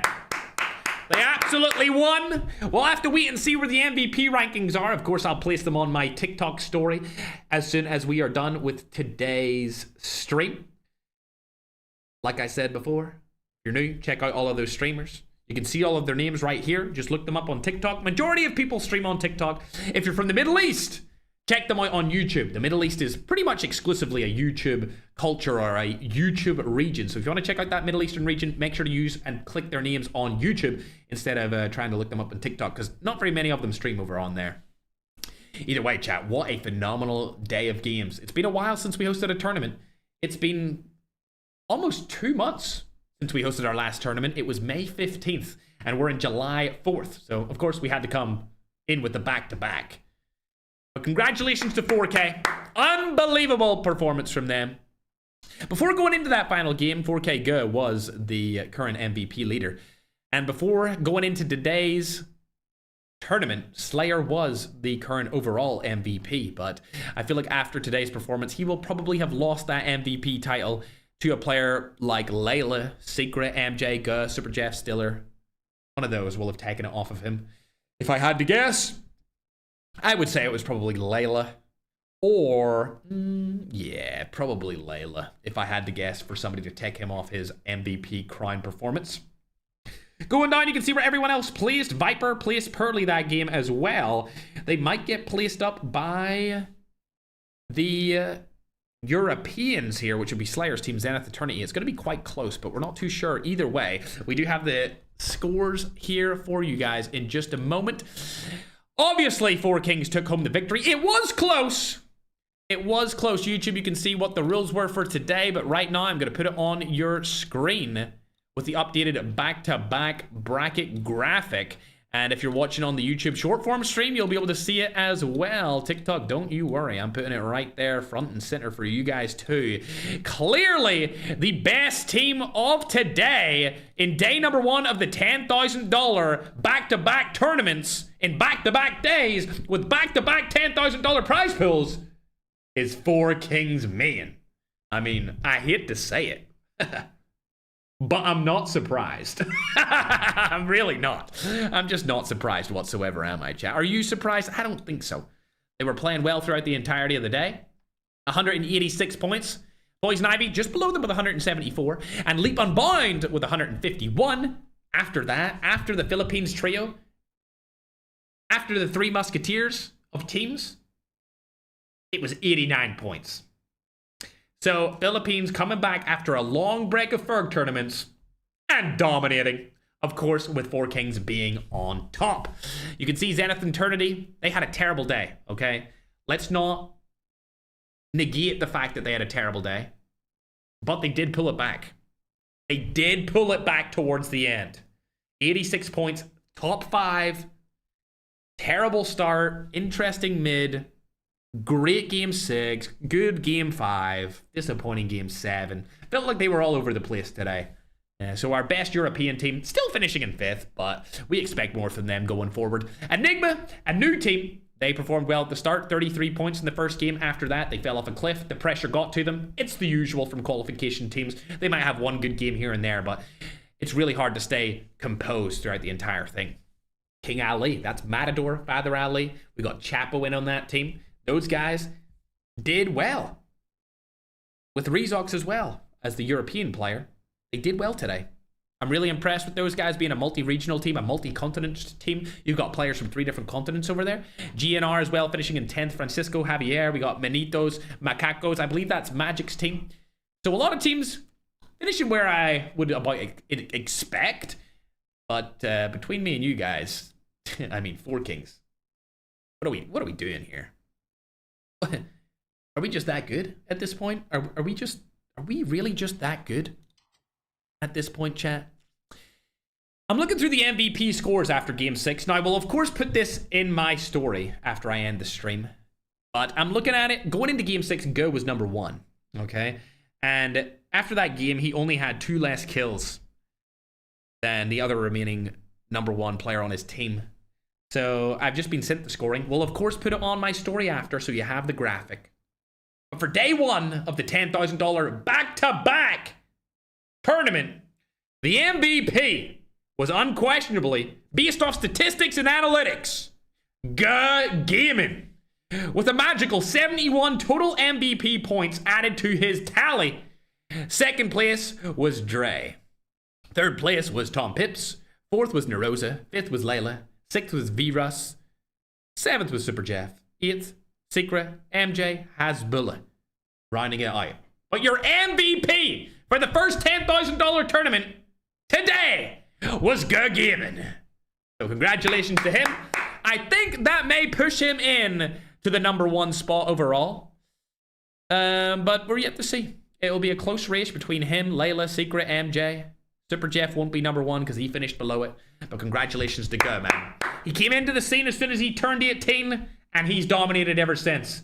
Matter of fact, there has been players that have trash-talked Go and since retired after he turned 18. That's all I'm saying. There has been players that have trash-talked this guy when he turned 18 in his first tournament. And then right after he won. And ever since, he's been winning. Whereas the players that were trash-talking back then don't even play. They retired. So, this guy is most likely your 2026 MVP so far. I think he'll take over Slayer. It could be him or Layla. Not sure, but for this tournament, he is MVP.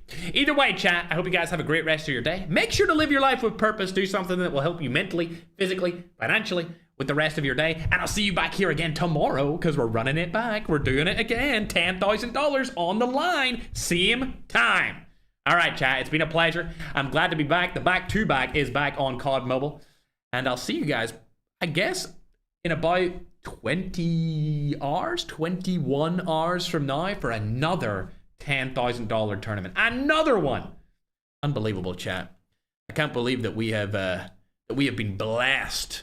We have been so fortunate to have such a great time playing COD Mobile nowadays in the Battle Royale scene. Either way, gamers, have a great rest of your day. Love you all.